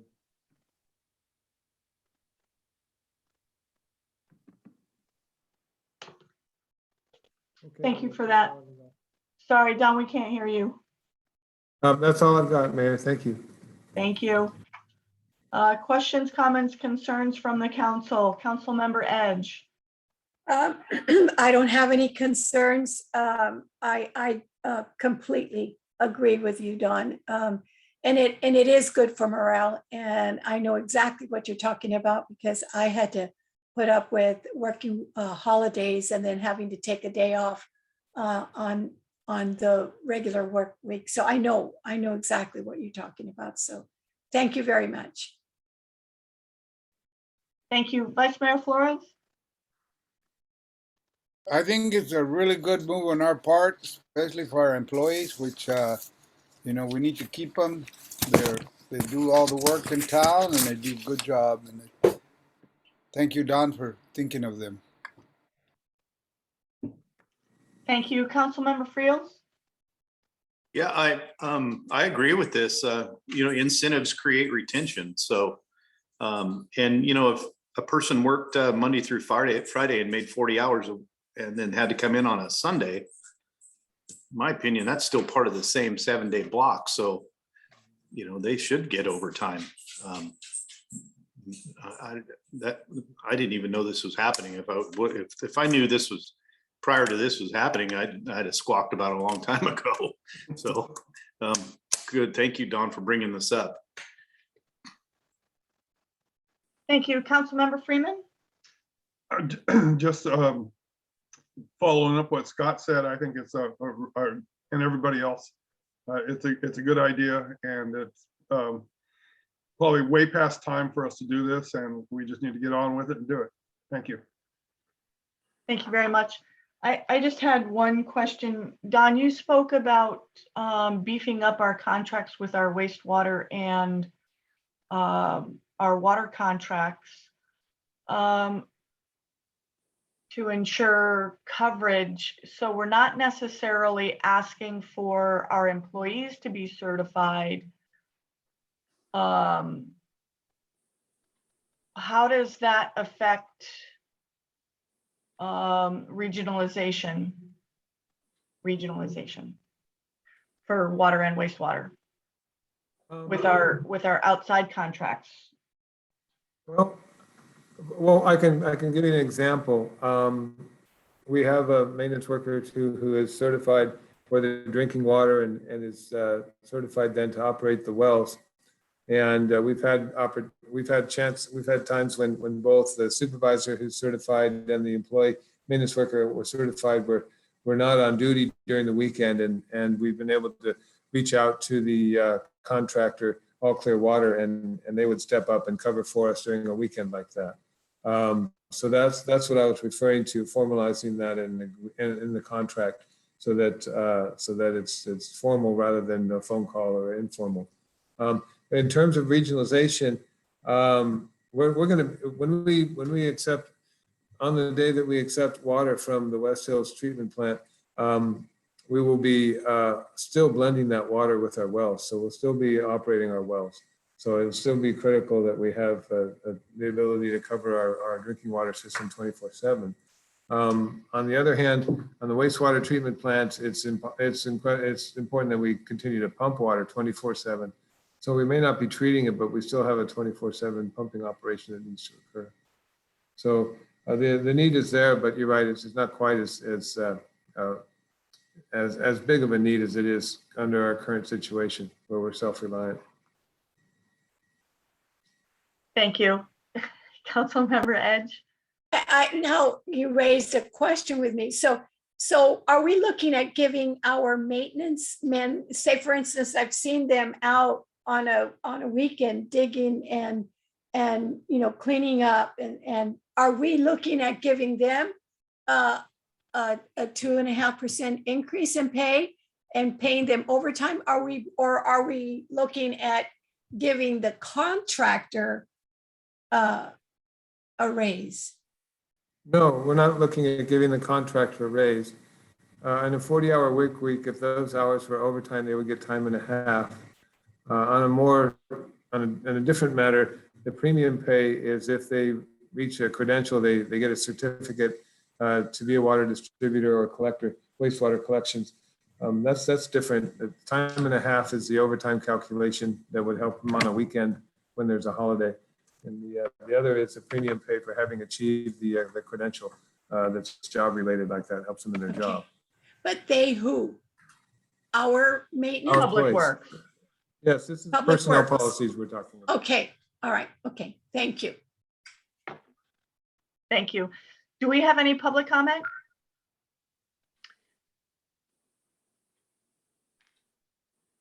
No, Mayor, I don't see any hands raised. Thank you very much. I will now entertain a motion. I would like to make the motion that we amend the personnel policies regarding overtime pay and educational incentives. I'll second it. Thank you very much. Councilmember Edge, Yes. Councilmember Flores, I'm sorry. Roll call vote. Unmute yourself. Thank you. Councilmember Flores, your vote on this resolution? Yes. Thank you. Councilmember Friels? Yes. Councilmember Freeman? Yes. Mayor Jordan? Yes. All members of the council being present, the motion as stated by the maker passes unanimously. Thank you. Thank you.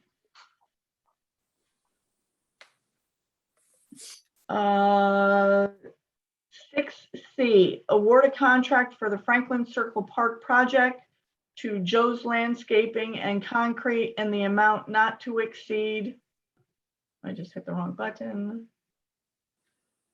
Sorry, not to exceed $208,701. Thank you. I'll just quickly introduce David Rubicek, who's filling in for Julie Bassad, the city engineer.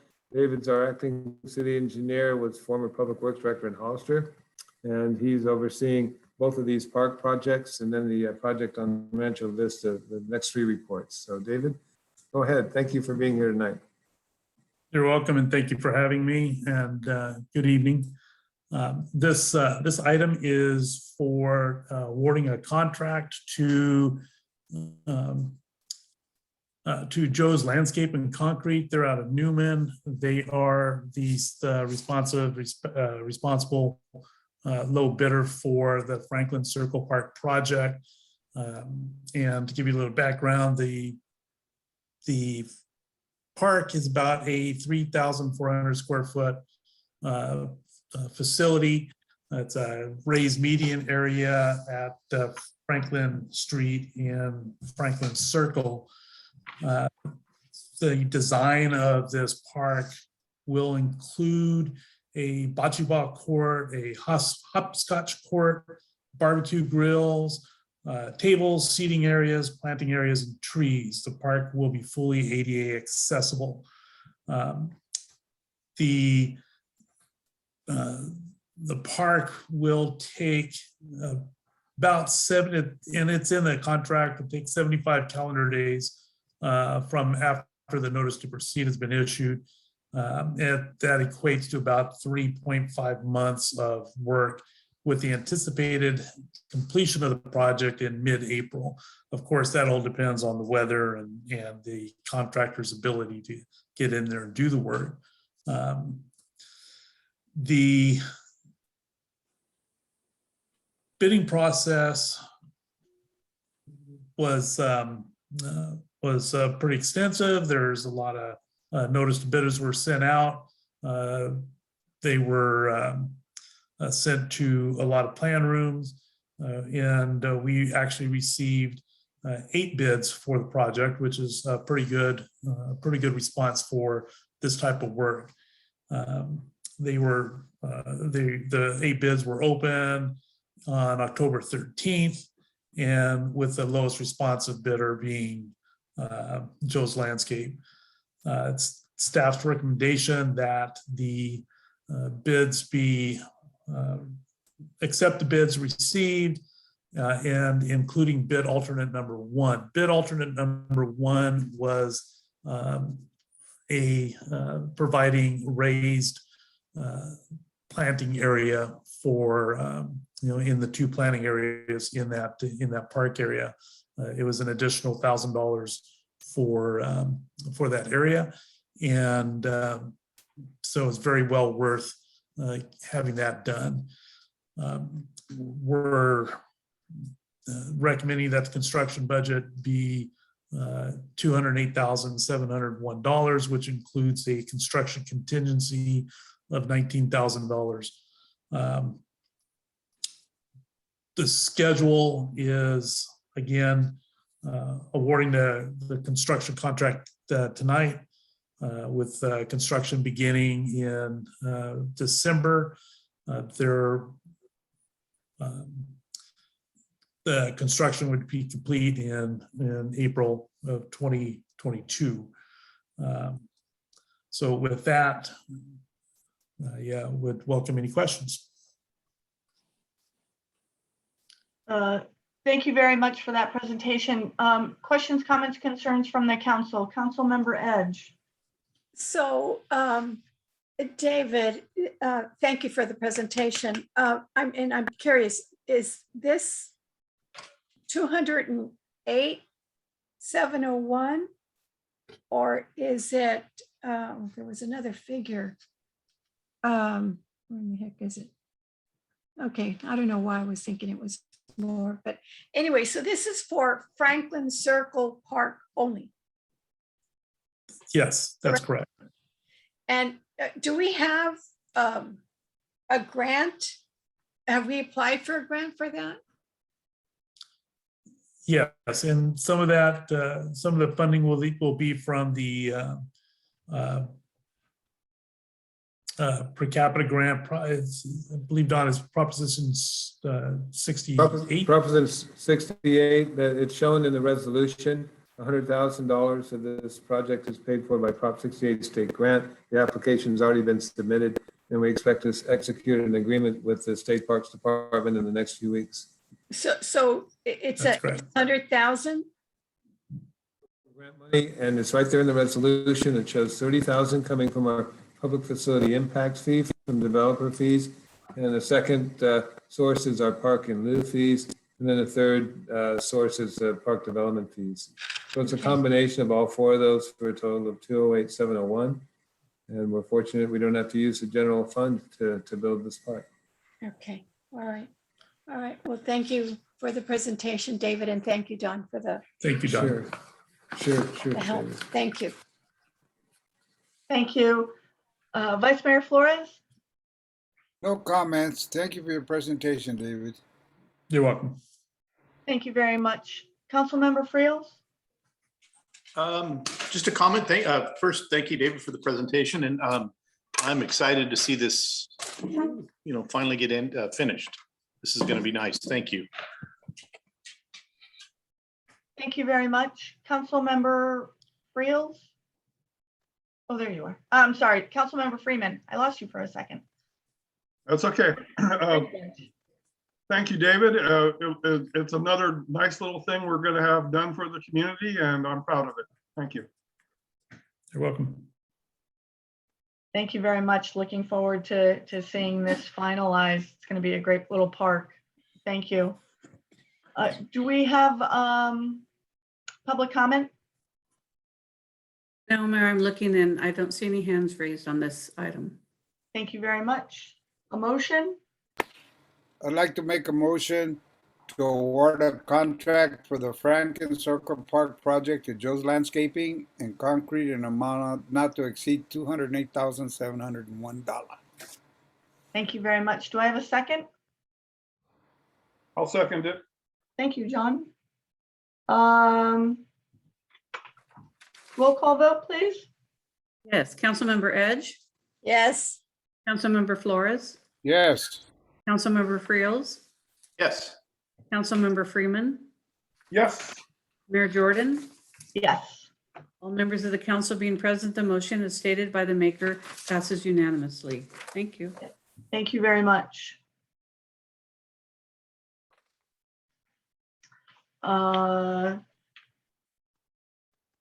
6D, award a contract for the construction of bathrooms at Baruti Park to Monterey Peninsula Engineering in an amount not to exceed $267,240.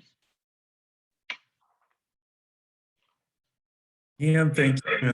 And it's another item of mine. Rudy Park restroom is a project that's deserving of the city of San Juan Bautista.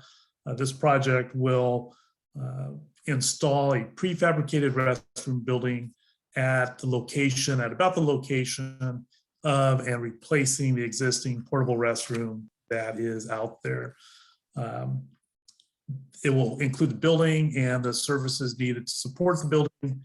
It is a building that will be designed with a concrete S-tile roof and white stucco finish, and that will be completely ADA accessible. It will include a separate men's and women's restroom.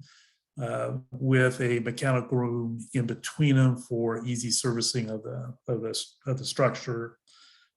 This particular project will take about 100 calendar days to get completed. That equates to about 5 months, and at the anticipated completion at the end of May of 2022. The project timeline is extended in that there's a long lead time for the restroom facility to be purchased and constructed for by the contractor and then delivered to the site. And so there may be a lengthy period of time that no work will be done on the site as the contractor is waiting for the building to be ready to be delivered. Then he would, of course, get it prepared and ready for it to sit down and do all the connections. 5 bids were received and opened on October 13th. The low responsible and responsive bidder is Monterey Peninsula Engineering. They have experience in doing these types of work and should do a really, really good job. Staff's recommending that you accept the bids and award the construction contract. The construction contract is $242,240 as being the low bid. There's a contingency of $25,000 for unforeseen site conditions, with the total estimated $240,000. Again, this is going to be partially funded by Proposition 68, the per capita park grant funds, and in the amount of $77,000 as shown on staff report. Again, this will use parking and restroom funds and public facility impact fees. Again, the extended lead time for the structure to be delivered with the construction completion in May 2021. Thank you. If there's any questions. Thank you very much for that. Councilmember Edge. Yeah, so it'll be complete in May of 2022? Yes, I'm sorry. I Okay, just spoke. no, that's okay. 22. And I was under the impression it was not going to be a prefab, but it is going to be a prefab? Yes, it is. And that's your most, in a situation like this, that's your most economical and Yeah. way to get a complete structure in and sat down pretty quickly. Right, yeah. Okay, all right. Well, thank you. Thank you very much. Vice Mayor Flores? No comments. Thank you, David. You're welcome. Thank you. Councilmember Friels? Just a lot of thank yous for Don and his staff and for finding the money for these projects. And these are 2 parks that I got to see when I was on Planning Commission, and there's 2 more check marks. Boom, boom. But thank you very much. You're welcome. Councilmember Freeman? Just following up on Scott, would like to say thank you to Don and everybody who's worked hard on this, including David. I just have a question. Sometimes restrooms in parks have a hard life. So if you know what I mean, I'm wondering if it's designed to resist high school and junior high kids tearing things up and other things like that.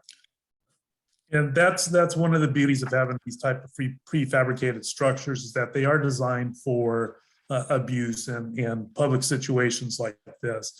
Having the mechanical room in between the men's and the women's restroom means that the plumbing and everything will be actually inside the mechanical room and easily serviceable. There shouldn't be anything that will be easily damaged and should survive the abuse that sometimes these type of facilities receive. Thank you. You're welcome. Thank you. Public comment? Yes, I see Irvin Fagley again. Would you like to speak? Thank you very much, Irvin. There you are. You have Okay, 3 minutes. sorry. Hey, Kara, how you doing? Kara Bonk and Kara. Irvin Begley. Yes, I do have a couple of comments on this. The design of the restrooms was considered before the Planning Commission, and a lot of time was spent on it to make sure that it, was indestructible and that it had the design that would fit in our community. So hearing that it's going to be prefabricated is quite a big surprise, because a lot of time was spent on it, and that there would be, like a sink for washing hands, and there were going to be some windows at the very top, but indestructible type of windows. So I'm really quite surprised that the design that this prefabricated design has not been vetted by the Planning Commission or the HRB. I mean, this park is heavily used, and it's very prominent and visual. And so I'm really concerned what this prefabricated restroom is going to look like. I just have a feeling it's not going to enhance the environment of our community. Thank you. If I I may, can have thank a you. look at it. If I may, thank you for your comment. The building does have a sink. It does have windows in it, and it is designed to match the character of San Juan Bautista. Can we take a look at it, please? Can we see it? Do you If have a give me picture of it? If you give me a second, I will need to pull that up. So Thank you. So Mayor, real quick, the design approved by the Planning Commission was part of the specifications of the RFP. So that is the standard that the bathroom will be designed to meet. And so we have a right to reject a bathroom that doesn't meet the same standards that were already reviewed by the Planning Commission. So we did take that history into consideration. We did include it in the RFP. And that's our best tool. That's the best tool we have, whether it's prefab or built from scratch, is to have that design standard in the contract. And that's what was bid on. Thank you, Dawn. I appreciate Sure. that. Sure, Clara. In the staff report, it does say that the building is designed to complement the existing San Juan Bautista building styles with concrete S-tile roofs and a white stucco finish. Okay, and if you give me a second, I'm going to try and share. the screen. Let me co-host. I'm not sure if I can do it properly, but Hang give on me- one There you go, second. David. There you go, David.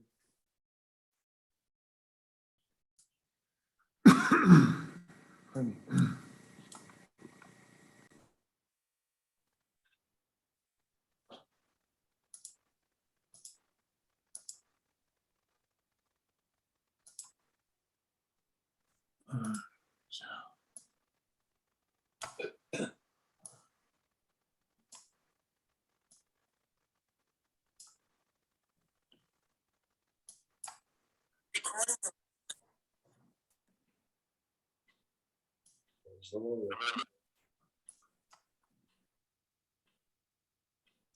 Tara, can you please mute?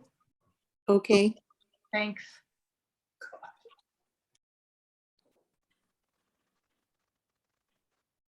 Okay, can you see that? Yep.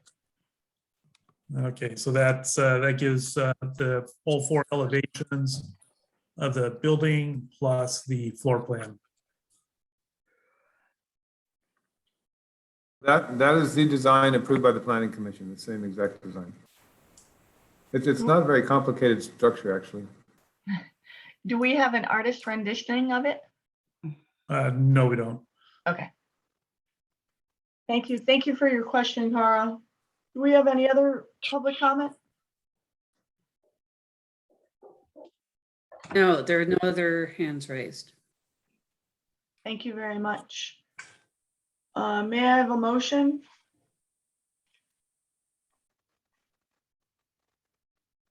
So moved. Thank you very much. I'll second it. Thank you. Councilmember Edge, Yes. Councilmember Flores, Yes.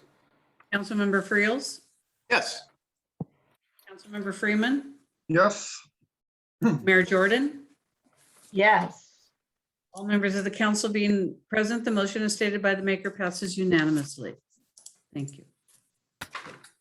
I'm very happy to sign that one. 6E, adopt a resolution of the City of San Juan Bautista accepting a portion of the improvements in the Rancho Vista subdivision. Okay, so this item will approve a partial acceptance of the public improvements that were constructed as part of the Rancho Vista subdivision. It was once the subdivision was approved by the city council, construction began, and they have proceeded to construct and have completed most everything on that has been required. Once they got to a certain point, the developer requested a punch list, which is normal for construction projects, and that ripened into a very long punch list. The developer diligently went through and got most of everything completed. There are some issues that have not been completed, and those items, essentially the items that have been, are things like the sewer and well, include the asphalt paving, the curb, gutter, sidewalks, storm drains, drainage systems, water systems, sewer systems, and landscaping and other improvements. A pump station for sewer was also completed. One major exception to the approval was the construction of the roundabout on First Street at the entrance to the subdivision. This construction has begun for the roundabout and is scheduled to be completed at the end of January 2022. Once those public improvements have been completed, then we will come back to council for acceptance of that project, that part of the project. There's the completion and acceptance of the partial improvements will put those items into the warranty period, which is a 1-year warranty. And so those items, they will, after about a year, the inspectors will go out and will look for failures and other things that will need to be repaired by the developer and his contractor. A couple of the items that will be moved to the warranty item that are on the punch list, such as striping, will be repaired. And the anticipation is that when the contractor does the striping for the roundabout, the failed striping that's out there will be repaired as well. That's an economical and efficient way to have those things done. So once it's accepted, routine maintenance by city crews will occur in that within that subdivision. So if there's any questions.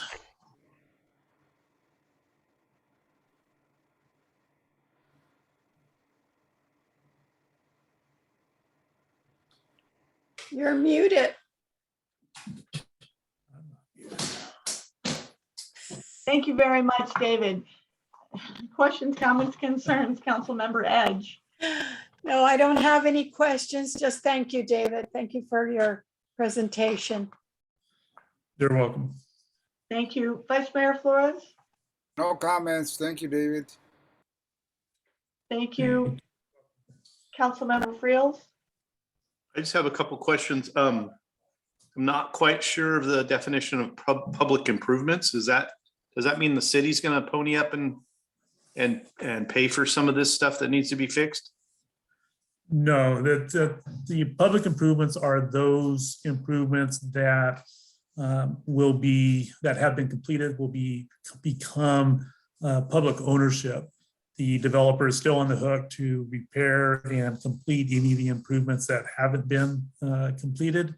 It essentially, in this subdivision, it will be pretty much everything that that is off the residence property. So, any of the storm drains, sewer, water, curb gutter, sidewalk, street lighting, anything that has public access will be is generally defined as the public improvements. And that includes roads and striping and crosswalks and of course the park and drainage facilities. Okay.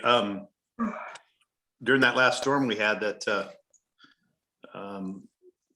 their storm drain system failed, and so did their water retention pond. And when that happened, it all went underneath the workout station and uprooted all the matting at the little at the little workout station. Pretty significant amount of water through there. I just want to make sure that that's on the list to get finalized. Those deficiencies and damages that was caused, which are the responsibility of the developer, should be repaired and if necessary, replaced. The storm facilities actually function as designed. That was an abnormal rain. What happens is as we get more and more water, it's coming out of the sky, and and the drainage facilities get inundated. The first pond is designed to retain water, and then if it gets too much, it is designed to flow over the sidewalk area into the next pond. That next pond also takes all the storm water from the subdivision. It goes into storm drains and into that second drainage pond closer to First Street, and then from there it would flow into the creeks. But one of the requirements of subdivisions are that they take flow and detain it, and normally it's detained to pre-development flows. So it did act as designed.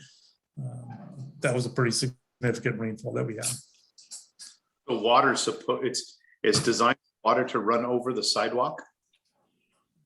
In this particular case, yes. And there is, and the sidewalk's been designed, and there's cutoff walls and such to keep the water from eroding the sidewalk out. Any damage that was created with that rain would be repaired by the developer as part of the warranty.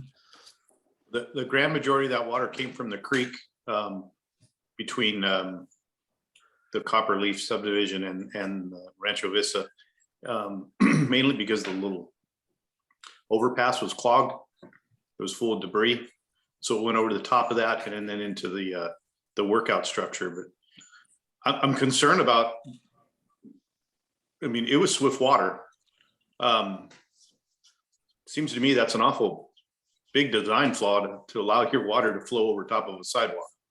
But I guess we must have approved this quite some time ago, so it's a concern. That was approved a long time ago, and prior to the current engineering being involved in the project. Yeah, I just want that. I'm just reiterating that because I want that to be known. I want, as a public record, and people to hear that this, this was approved quite some time ago. Okay. Okay, thank you. Interesting. You're welcome. Thank you very much. Councilmember Freeman? Following up on what Scott just said, I too also noticed the really severe, large amounts of water rushing over that sidewalk. And when the storm was done, the sidewalk was, of course, a complete mess, full of dirt and mud and all kinds of sticks and little things, making it basically unusable until someone cleaned it up. I think that's since you're not involved, I just want to say it's a really bad design. I'm not blaming you at all, of course. I wish there was something we could do about it. And my other little comment is the striping. The striping seemed to wear out before the people even moved in. So I'm wondering about the quality of paint or whatever it is they use to mark the roads. If it was of a legitimate quality that cities usually use to finish off the roads, because it didn't last but 6 months, or maybe even less. Yeah, thank you for the comment. The striping was done by thermoplastic, and it was apparently applied incorrectly, so that, again, that is one of the items that is that will be under warranty, and the subdivider will have to repair and replace prior to final acceptance and release of any warranty bonds that will still hold. Thank you. Thank you. Thank you for that. Don, didn't you say you had a meeting earlier? Was that today on the storm drain system over there? Unmute yourself, please. Yeah, in fact, Mr. Kamara has commented, David and Terry, our inspector, met with Mr. Kamara today about the stormwater retention. Mr. Kamara is writing that a culvert should have been built under the sidewalk and that it's going to keep happening in January this year. And so it's a problem. He's agreeing with Councilmember Friels and Councilmember Freeman. So David, how did your meeting go today, and what did Terry say about it, our inspector? The meeting we had today, this afternoon, went very well. We were able to explain to Mr. Otovio that what was going on, that the drainage actually acted as designed, that we explained that the first pond area is potentially a wetland area, which makes it very difficult for us to do anything with, as most people know, that wetland areas are areas that you're supposed to stay off of and not do much of anything except for preventative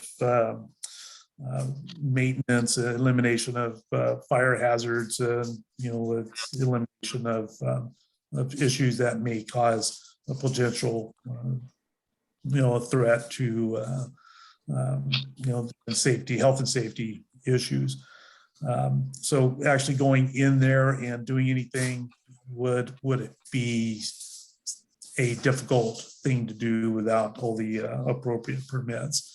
I can summarize or speculate that that pond area was a area that has always been wet, that it was carved out of the subdivision, and so that it was not not someplace that the developer and the designers were really able to go in there and do much of anything. So there's some things that we're most likely going to try and implement next year to help things and help any concerns that are out there, and one being eliminating fire hazards a little bit earlier in the year, so that things will have a chance to revegetate in the bottom of that pond. Like I said, that whole pond takes water from the former Christopher Ranch property, and on the it would be the west side of the project, and the water flows through that pond, and then once more water than it can hold, that happens, it would it's designed to flow over the sidewalk. Repairing or doing something different there would be a hard thing to do, but at some point in time, could possibly happen. So the Thank meeting. you. I have Go ahead, another. Scott. So about a month ago, somebody went through there and weed whacked that whole riparian area and cut down a bunch of the shrubbery. Was that the subdivision doing that, or? I know we're not supposed to touch stuff like that. It is a wetland. I'm very familiar with that pond. So that's one. And two, we need to be proactive on this then. And if we're getting bad weather coming, since we're going to take ownership of it, we need to close. We need to close the sidewalks off. I know very well what Swiftwater does, and it wouldn't take much to put a kid into that creek as much water was coming through there. So that's a big concern. But I was a little taken back by how much damage was done in that riparian area. I don't know if that's a fire abatement thing or not, but I'd be curious, especially since we have a couple salamanders in this area that are protected. Thank you. And your comments will be noted and discussed.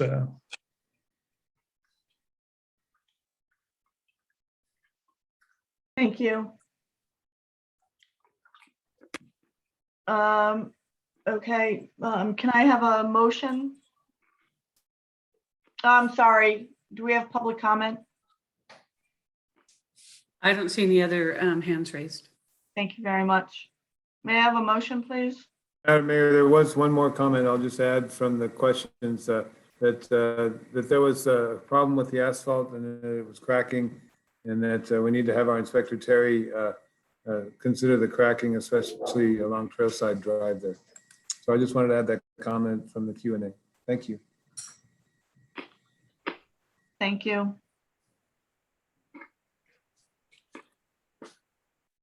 Okay, may I have a motion? I'll make a motion that we accept partial acceptance of the Rancho Vista subdivision public improvements. Thank you very much. May I have a second? I'll second that. Thank you. Roll call, please. Councilmember Edge, Yes. Councilmember Flores, Yes. Councilmember Friels, No. Councilmember Freeman, Yes. Mayor Jordan. Yes. All members of the council being present, the motion as stated by the maker passes 4-1-0-0 with Councilmember Friels voting against. Thank you. Thank you very much. Thank you for the presentations, David. You're welcome. Discussion items, status of the city council chamber upgrades, agenda software, and the return to live council meetings. Sure, thank you. I'll run through these discussion items efficiently here, and I'll use the slides to help guide us through this. Pardon me. We've had a number of requests to return to live meetings as soon as possible. But definitely when the COVID hit, our technological needs in our council chambers was exposed, that we needed everything built again, rebuilt. We've been using hand-me-downs for a long time. And so we put together a budget this year in July that would fully fund an overhaul of our live meetings. And now you add to it the COVID needs for the webinar features. So that we're using Zoom tonight, but it could be any webinar feature.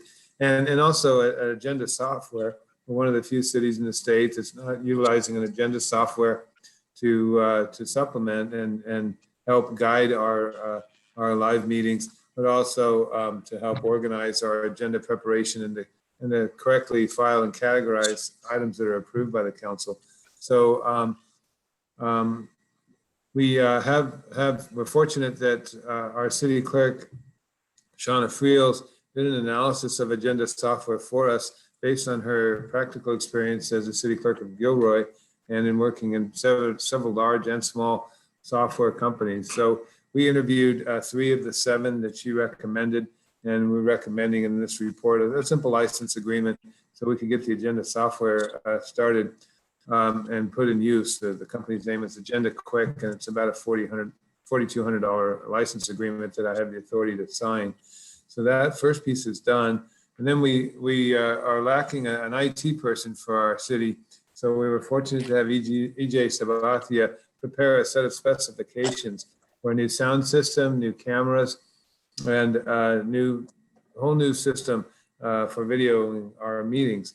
It's an equipment list that comes to close to $45,000 with a pretty hefty installation fee and no maintenance attached to it. So I'm going to take that list and put it out to, I've got 5 or 6 AV audiovisual and video and sound system companies on a list now that I can send that to and begin to reconstruct our council chambers and get the technology up to speed so that it can be used on a daily basis for all meetings. So that's the ultimate goal, but it's going to take a few months to get that done. So we have coordinated with RX Tech, our IT company that services our computers. We have worked a lot with CMAP. And this morning we met with CMAP at the library to see how we could paste together a simple hybrid scenario for our council meeting. We have a special meeting scheduled on the 30th of November. And that's a 1-item meeting. It's all about water. It'd be our 7th town hall meeting on water.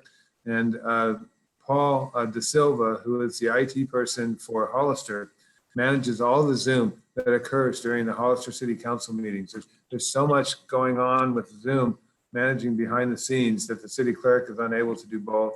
And we would be in the same position. So CMAP has stepped up, and Paul is the president of the CMAP board, but their executive director was out today, and Victor, their technology person.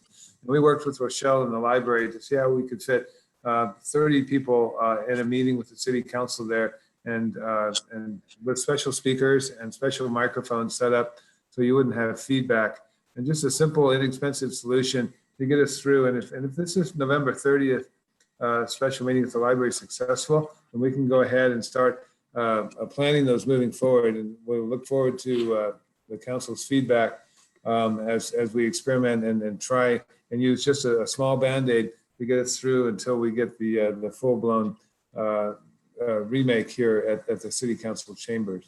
So I wanted to share that with you because I've heard a lot of citizens requesting that we meet in person again.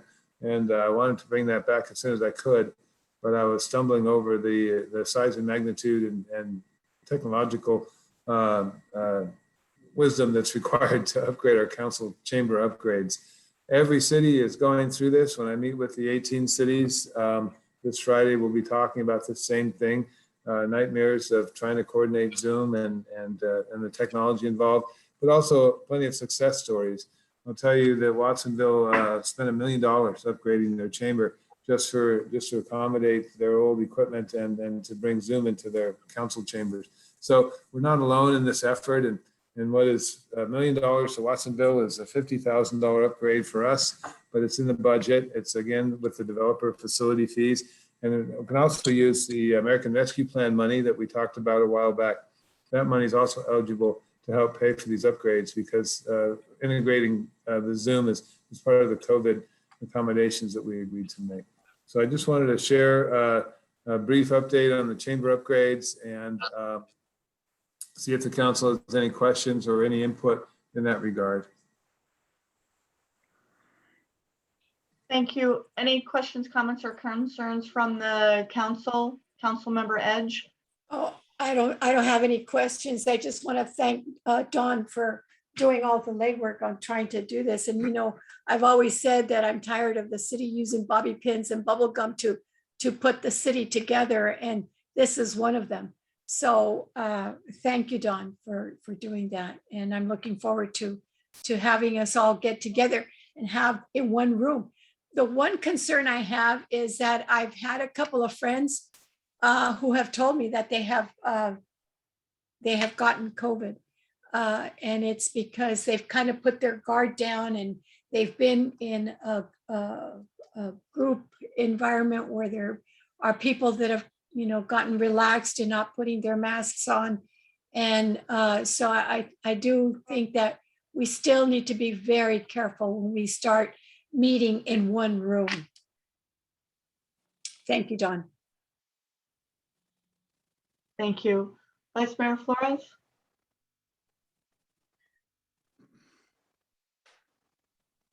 No comments. However, this COVID thing is really dangerous. My wife was exposed to someone that had already got vaccinated and she was tested positive. So we spent a 10-day quarantine, had to go get tests twice. So, it's just pretty dangerous. I lost a cousin and a couple of real good friends, all, it's just too much. It's hard for me to deal with this, I've gone through the polio epidemics and the flu epidemics growing up, and now this just blows my mind. Anyway, I'm playing it safe. Thank you. Councilmember Friels? I have to say what everybody else is saying. Thank you, Don, boy, you probably never thought about this when you signed up to be city manager, that somebody would throw a pandemic in your lap. And it's not like it's just isolating and, all this stuff. It's just now all this technology and it looks good. And I agree with Mary. I am tired of just us nickel and dime and everything. Let's do it right. And thank you to EJ for jumping in there and helping. And he and his wife have become a great asset for our little community. So thanks, Don. Keep going, bud. Thank you. Thank you. Councilmember Freeman? Thank you. Following up on what Scott said, yes, thank you to EJ and to his wife for all the great work they both do for our little town. Thank you to Don for helping put all this together. And I'm going to agree completely with Mary and Caesar here. And I just want to warn people, kind of everyone out there in Zoom land and in the city, this COVID has a seasonal affectation, and COVID rates across the country are going up because it's wintertime. So we need to be careful. But great work, Don. Thank you. Thank you. Thanks, EJ. We wouldn't be as far along as we are without him. He has done a lot of work on this. I'm not sure how we're going to fit 30 people amongst all the books that are there. A clarification, or Don, you said that the November 30th was for water, and on the staff report, it says wastewater. I just wanted to clarify that on the, because there have been a lot of comments on not having public gathering on the wastewater rates. So just a little clarification. Thank you. Thank you very much. Do we have any public comment? No, Mayor, there are no hands raised. Thank you very much. Discussion concerning water empathy for unplanned water leaks. Thank you, Mayor. At the last meeting, it was asked that I bring something forward for discussion for the council to consider. And I have a letter that I'd written back in July for a local resident property owner who was out of town when their water line broke, and they had a spike in their water, of course, because the line broke. And I just tried to make the point in several phone calls and letters with this resident, just as an example, that the ratepayers pay into a fund, and that fund is used to repair the lines, and they're everybody's lines. So they're not repairing private lines, they're just repairing the water mains and the valves and the pumps and the whole system that it takes to run that's what the rates are intended to do. And so I just couldn't find a way to have all of the ratepayers responsible for an individual private system that breaks down. I didn't think that was fair. I recommended in the staff report that we could consider an annual average. And it's that way someone doesn't come home from vacation and has a $600 water bill. And in this particular case, we did establish a payment program. I think it's even $20 a month, so that we could soften the blow, as it were, over time. And that's fine. We're happy to do that. We arrange payment plans for people who can't afford their regular consumption. So it's not an extra effort to extend a payment plan for someone who has an extreme blowout and huge expense. But nonetheless, we're all responsible for our own water systems on our own property. And that's the way the laws are written, as far as I know. And so that's been the path that I've been walking since I've been here. So I use that letter as an example, and I'm happy to take notes and hear the council's feedback in this matter.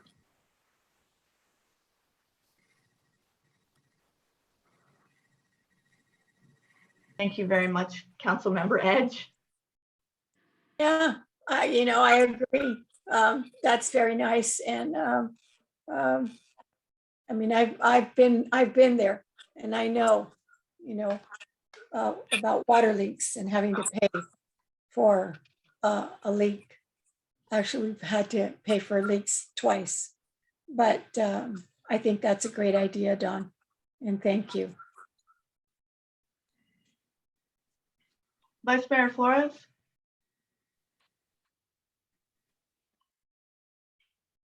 No comments. A lot of work being done around here. Thank you, Don. Sure.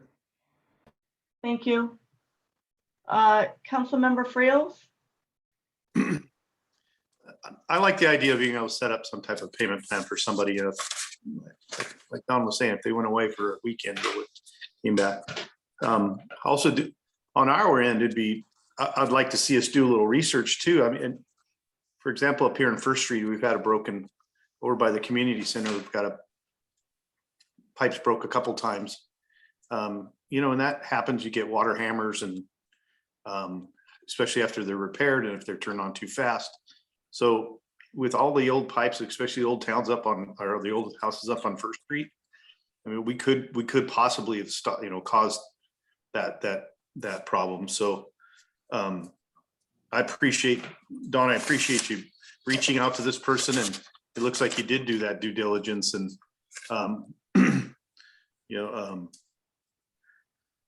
this water's expensive. So I get it. But yeah, thank you. This would be nice to help people out that way. Thank you. Thank you very much. Councilmember Freeman? Just following up on what Scott said, I completely agree. For example, we had on 2nd Street, a neighbor 2 or 3 homes up, he had a leak for well over a year and a half just past his water meter. And it actually became dangerous to other people on North Street and on 2nd Street, because the water would leak out, go down the gutter, and it grew algae and all kinds of stuff that would, if you stepped on it, you'd slip and could, break your leg or something. And so, I gave the gentleman a list of 3 plumbers in Hollister that could come help him out. And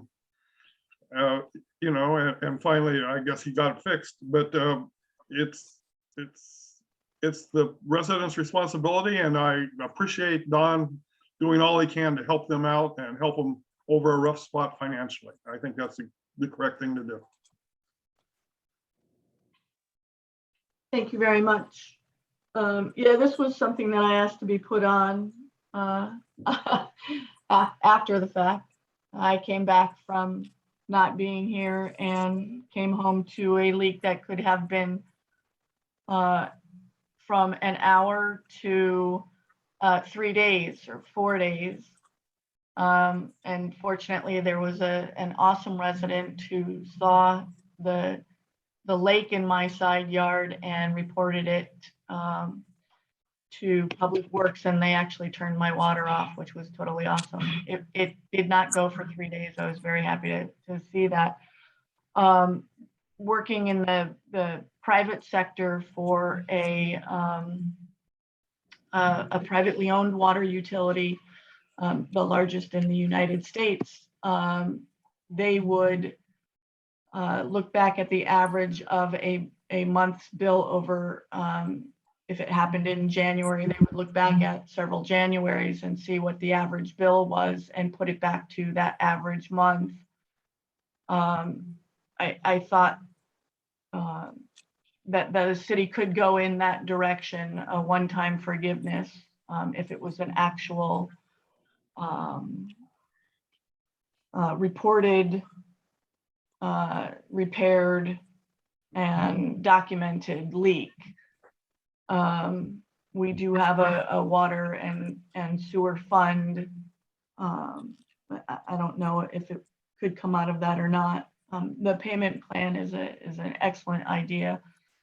Fortunately, I did not need that, as it was not a 4-day leak on my property. I had bets that it would be up around $3,500. I got a little scared. So that's why I asked for it to be brought up as a discussion, and I appreciate everybody's input and comments. So thank you for that. Okay. Consider changing council. I'm sorry. Do we have public comment? Yes, Irvin Fagley. I'm going to go with welcome, Cara. Thank you. I agree with you, Mayor Jordan. I think the bill should be compromised. And I know it's happened to my mom, and she lives in Palo Alto. And I think they did something similar to what you mentioned, is that they look at the average water bill, and that's what the person is charged. You know, that's going to be a big hardship on people to have to pay something like that, something that they did not create. I'm talking about, you know, a sudden break, something they couldn't do anything about. You know, unlike the example that was given by Councilman Freeman. So personally, I think it should be compromised. Thank you. Thank you very much. Do we have any other public comment? Yes, we have Rochelle Egan. Thank you. Welcome, Rochelle. Go ahead. Thank you, Mayor Jordan. I wanted to remind everybody that the utility assistance is available at the library this Thursday between 3 p.m. and 5 p.m. Also on December 9th and December 16th. This is an underutilized program for the city of San Juan Bautista. Hollister has nearly exhausted their funds, and I'm worried that our monies are going to go towards the county in general, since our residents are not using this program. For a family of 4, if you make $78,000, you qualify for utility assistance for your water and sewer bill, your energy, or your waste for up to 3 months. And this could be a way for residents to have a little bit of a break on those utilities. The woman that comes on Thursdays is there to help fill out the forms and guide you through the process. Thank you. Thank you very much for that. Rochelle, can you please give us those dates one more time? Sure. It's on our website, and under community events, or I forget exactly what that calendar is called at the moment. But it is this Thursday, November 18th from 3 p.m. to 5 p.m. And then same time frame on December 9th and December 16th. It says low income, but really, you know, family of 4 making $78,000. I think quite a few people qualify for that. And they don't necessarily consider themselves low income. Thank you. Thanks for that again. Councilmember Edge? I wonder if it would help if we put a notice in the water bill in English and in Spanish to try and get people to come in and utilize that, you know. And I have some friends that I can call and find out that I'm sure they don't make over $70,000 a year. And there's more than 4 in the family. Rochelle, when does this program end? There is no specific end date. We did put it in every water bill in September. So over 800 water customers received it in September. And we've only had 2 people actually come in, and I've had them at the library at least a half a dozen times already. We've advertised it on Facebook through Nextdoor. We had it posted in the normal places around the city.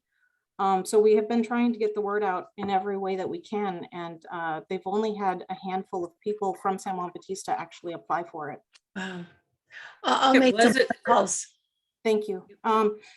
Just a quick rundown, single family, $54,700, 2 people, $62,500, 3 people, $70,300, 4 was $78,100, 5 is $84,350, 6 people, $90,600, and 7 people, $96,850. And then they also have an 8-person family, $103,100. So I think a lot of our residents do qualify. They're just not taking advantage of the program. And when they say 3 months utility assistance, your first month might not just be a single month bill. It could be that you're behind in your bills by a little bit, and it would take care of that first bill and 2 additional payments. Thank you, Rochelle. Thank you. Tell your friends and families. Okay, thank you for that. 7C, consider changing council meeting start time to 4 p.m. So we provided a copy of the most recent resolution we could find from 2007 that established, consistent with the municipal code, that our regular meetings would start at 6 p.m. If the council wants to change that, then staff would bring back a new resolution with a new start time, and we'd start a new process. That resolution came after what seemed like a frustrating period where a prior city council tried to dictate exactly what time items would occur on the agenda. And it was impossible for them to fit into these time slots, or they didn't have a closed session that day, so they had to wait around for half an hour until the next item came up, and it just got too cumbersome. So they returned to a simple system that they had in 2006 with a resolution in 2007 to keep it at 6 p.m. So that's just a little bit of history and background on this request of the council to bring something forward for discussion tonight. Thank you very much. Councilmember Edge? Well, I'm one of the ones that have, you know, suggested this, and the reason being is that, you know, our agendas are getting longer, and I don't see how the process would change. It would just begin at 4 o'clock, and rather than 6 o'clock, and maybe, you know, we could be done before 9 o'clock or 8 o'clock. Anyway, that was my thinking on it, and I was not wanting to change anything else, just the time thing. Thank you. Councilmember Flores? I'm retired. I don't care. Thank you very much. Councilmember Friels? You know, it's hard enough for people to make these meetings at 6. I mean, even if they leave Hollister at 5:15, it's still taking you 45 minutes to get to San Juan. 4 o'clock, I just don't think that's very transparent. A lot of people are going to miss meetings. I'm not really in favor of it, and I'm not happy with staying up until 10 o'clock at night, but you know, I'm not in this for me. I'm in this for San Juan, and I need, you know, we need as many people as possible to see our meetings. So that's my opinion. Thank you. Thank you. Councilmember Freeman? Following up on what Scott just said, I pretty much completely agree with that. We have a lot of new people in town and a lot of them work in the Silicon Valley or in other places, Monterey, Santa Cruz, et cetera. And their chances of getting here at 4 o'clock to watch a meeting or listen to a meeting is kind of minuscule. So I feel it's being untransparent. I think we need to expand this out into a bigger conversation, and the bigger conversation would be if our agendas are getting too long, which I tend to agree with, we need to have 2 regular meetings a month with 2 shorter agendas, and that's and I would hope that they both start at 6 o'clock, and maybe hopefully they could both end by 8 o'clock or 8:30. I will remind you that other city councils, let's just take the city of Santa Cruz, they start at 1 in the afternoon and they go to 9 at night. So we have it pretty easy if we compare it to them. Other city councils, you know, are 3 or 4 hours. Even Hollister's going to 11 o'clock now, and they start at 6 also. So Yeah, but they all get paid. that's a discussion we can have too. Yeah, they get paid. We don't. I fully realize that. I didn't know you ran to get paid. Did you run to get paid, Cesar? Hell no. I didn't think so. If that were the case, we'd all be Board of Supervisors. Yeah. Yeah, really. Oh, no way. Yeah, you know, during COVID, it's been nice having meetings at the Board of Supervisors starts in the morning. I'm on other meetings that start at 4 o'clock. And during COVID, you can get to all of them behind a steering wheel.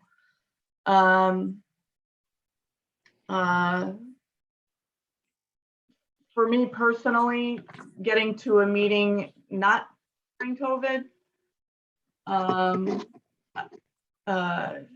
is darn near impossible, although I would really like to start at 4. But as I am not quite yet retired, Cesar,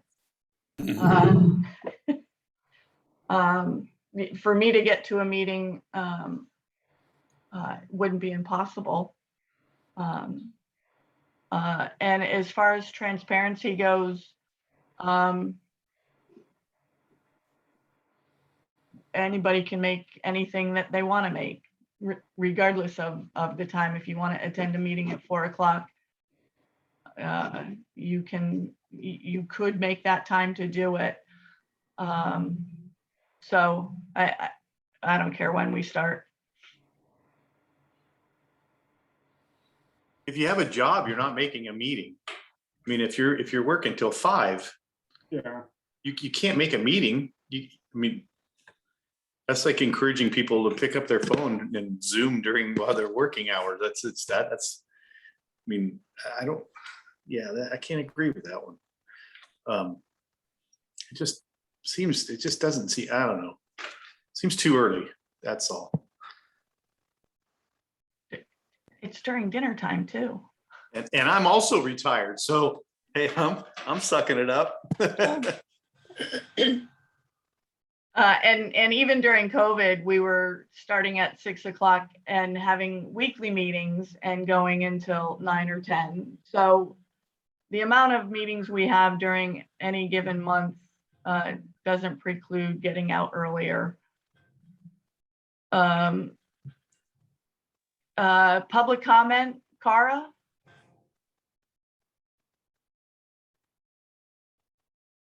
Hi, thank you. I agree with Commissioner Friels and Freeman. I think you'll lose a lot of public participation, and you know, a lot of people do work, and I don't think they'd be able to make it. And so if you want to have, you know, an open, somebody said transparent kind of city, I think you should start at 6. It's really not fair to working people. They won't be able to participate.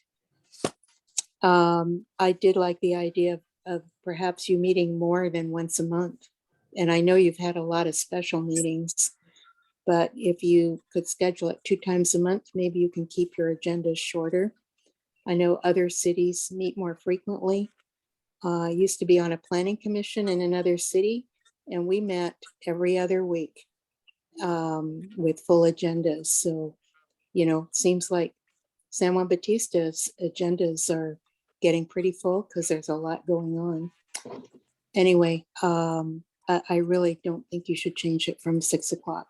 And I know it's hard to stay up that late. I'm up late too. Thank you.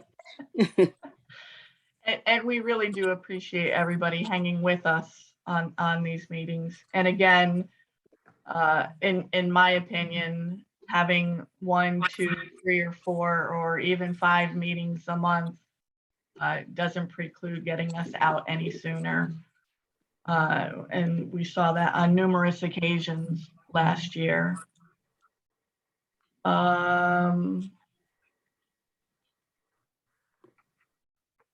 Okay, any other comments on that? You know, I just like to say that I was not trying not to be transparent, but it was a good point, Scott. Very good. And I'm retired also. But I was just, you know, trying to, you know, get done with the meeting sooner. But, you know, if the consensus is that we still keep the 6 o'clock, I'm for it. And you know, we can just stay at 6. Yeah, keep it 6. Everybody in for keeping it 6? Yeah, and that's why we talk about it, you know? Yeah, absolutely. Great discussion items. Exactly. Our Thank you, final everybody. discussion item is the water and wastewater project update. Thanks, Mayor. I'm going to run through a few slides just so I have the history in mind. As I put these slides together, I was thinking of our meeting on the 30th about the sewer rates. And just so I wanted to have everything in one place, kind of put a chronology together. Then I have Tony Akell here. And in these slides, I refer to someone helping the city with these estimates, evaluating the water and the wastewater cost estimates that we've received recently. And Tony and I have had a couple great conversations, productive conversations. So I'll end my presentation with that. And I think most of the council knows this history, that there was an inspection back in June 2019. And in October, the city was required to clean up its wastewater treatment plant. November 2019, we began our water and wastewater master plans with Akell as our lead consulting agency. And they hired Stantec to focus on the wastewater treatment plant. So they worked together on our plans, and Stantec is now designing our force main project to Hollister. In February 2020, the city learned of the EPA's intent to issue an order to comply, and the Water Board had threatened with fines dating back to 2007. So that's when we were officially put on notice. And obviously the problem is a combination of 3 things. The groundwater source is hard and salty. The use of water softeners that create brine is an issue, adding more salt to the system. And then the fact that the current wastewater treatment plant cannot remove the salts from the water. Sorry for the typos. City added a preliminary engineer's report, a study to our wastewater master plans that would be prepared and give the city some options on what to do with the source of water and what to do with its wastewater treatment plant. And we executed an administrative order on consent with the EPA in August of 2020. And that order on consent is our walking orders, is our requirement from the EPA to get in line. And it specifies clearly that we have till December 2023 to get our systems in line and to get back in line with our permit or to get out of the business altogether. So as we looked at the different options in the PER, we noticed that all of them, especially in relation to the wastewater treatment plant, required a sizable capital investments of more than $10–15 million each. In October 2020, the city selected the 3 compliance projects that were subsequently approved by the EPA. We agreed to send our wastewater to Hollister. We agreed to source fresh water from the San Luis Reservoir through the West Hills treatment plant. And we have since adopted a ban on any new brine-producing water softeners. So also in February of this year, we executed an MOU with San Benito County Water District, and they began the design of that water system from the West Hills Treatment Plant. And the city executed an MOU with Hollister in September of this year to export its wastewater to the Hollister Treatment Plant. So the district is designing the source water project with the goal of being 30% completed in October. And that was the same goal that we had for Stantec, who started designing our force main in February, to be about 30% completed around this time of the year, October. So I had all this data coming into City Hall describing both of these projects in more detail than we've had in the past, which is great. And we had a great meeting with the EPA representative, Adam Howell, and Jeff Catano, the general manager of the Water District, to talk about how they've completed 30% of the design and what their cost estimates are. So it wasn't until late October that the city had information from the Water District on how their project was going and what that water was going to cost the city. We initiated a rate study on the sewer rates because we knew that the wastewater project was going to be expensive, and because the sewer enterprise fund is not as strong and healthy as the water enterprise fund, we knew going into this that we were going to probably have to increase the costs to pay for the capital improvements to send our wastewater to Hollister. And a quick history of those rate increases over the past few years shows that we've had less than 5% increase over the past 10 years, and none of that was in anticipation of having this capital improvement project. So this is the first time in a number of years that the city has looked at a sewer rate that's being published now that would include the capital costs to actually fix the problems. So that's the difference in what we're doing this year with this rate study and the proposed increase in rates. So the notices were sent October 31st.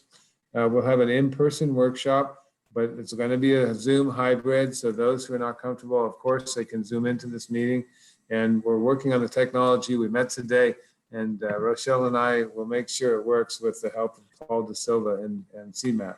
So and then the public hearing process would end in December 14th at a hearing on that date to see if whether or not we can raise the sewer rates, which would make the force main to Hollister a viable project and feasible. We move quickly into completion of that project. So that would be great if that were to happen.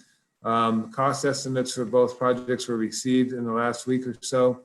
The wastewater project increased significantly, but within the reach of the current rate study, and the question is why. So I've spent quite a bit of time with our water committee, council members Freeman and Mayor Jordan. We met for 2 hours a couple weeks ago to talk about these issues. What we've realized, and Tony can expand on this if you like, that we have contingencies on top of contingencies. And in a conversation with Stantec today, they estimate the cost of the pumping station, and they estimate the cost of the pipe itself. And each of them has a 30% contractor's escalator in it. And then on top of that is a 35% contingency.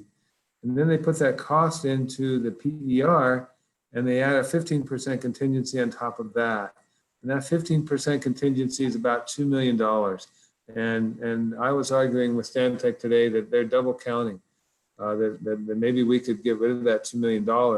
And when I shared that data with our Bartle Wells consultant, that's what makes the current rates viable. That's what gives him the confidence to say that the rates that we've published are within line with the real cost of this project, instead of having all these contingencies on top of contingencies. So we're working on that. We're not done yet. And so other things that it does, we changed the route. So we added a mile of pipeline by taking it down Prescott Road past the commercial users, but that avoided a lot of time and money required for acquiring right-of-way. But the extra mile does add to the cost of the pipe itself. They've developed a higher velocity pumps and a new pump station at the wastewater treatment plant because that higher velocity avoids having to use the current ponds for equalization. So it's a better system. And the higher velocity helps with the clean out system that they built into it. They're called pigging stations. I don't know why, maybe Tony does, to clean out the system and maintain the pipes. So those are some of the reasons the costs went up, but they didn't have to go from $6 million to 12. I think the $10 million figure that Bartle Wells used in the rate study is going to be adequate to pay for that. But Tony, I don't know if you want to speak to the wastewater project and our review and your thoughts about it. So you've stuck around for 4 hours. Tony, are you still with us? I'm here, Don. Yes, can you hear me? Yes, thank you. Yeah, I'm not sure I have a lot to add. I think you summarized it pretty well. I think I've been looking at those costs. I brought into this about a week ago, so I'm relatively new at this jump in costs, and we're vetting the costs with the designers. And as Don mentioned, there are looks like there are redundancy, additional contingencies that are adding up on top of other contingencies. I think we tried to sit down with the designers before this meeting, Don and myself. We were not successful. They were very, very committed, very busy with other meetings. The next step really is to sit down and go through and vet the numbers with the designers and eliminate the costs that shouldn't be there. I think in this market you've been hearing about it, it is very hard, very difficult to get pipelines. If you are constructing a project nowadays, and as a consequence, prices are going up. They are skyrocketing, and you cannot get pipelines in certain sizes and in certain materials. Some are saying because of the back of all the boats that are waiting on shore. Some saying it's a production backlog. So there's a lot of reasons, and then as a consequence, we're seeing designers throw more contingencies to account for so-called uncertainties. But we want to get more to real costs if this project is going to go to construction. We want the numbers to be more realistic and less of a contingency world. So the next step is we'll work harder to have them sharpen the pencils. Thank you. That's very helpful. And why is this important? Well, the city approves the revised preliminary engineers report, then it goes to the USDA with our rate study and our completed environmental. And the USDA is waiting anxiously for the approved PER, but you can see just from the conversations we've had in the last week, we're making progress trying to get that PER down as far as we can before it goes to the USDA, and to make sure that our rate study matches our expected costs. And Tony made a good point earlier this week. When we get to 65% design, the guesswork should be smaller and smaller. The contingencies should be smaller and smaller as we eliminate the questions and the uncertainties. So now moving quickly here to this is the rate study that we published. I think the council is all aware that we're looking at increases of $10, $15 a year up through 2025 to help pay for the force main project to Hollister.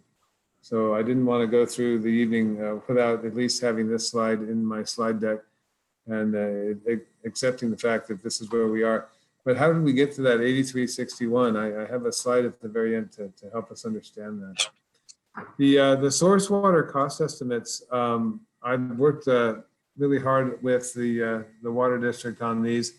And just so to put this in frame this, there are three components to it: the capital costs for the new pipe and the new pumps, and then they have asset management, what they refer to as fixed costs, which includes the water treatment plants themselves, and then annual operating and maintenance costs. Of what is the annual cost to upkeep their systems?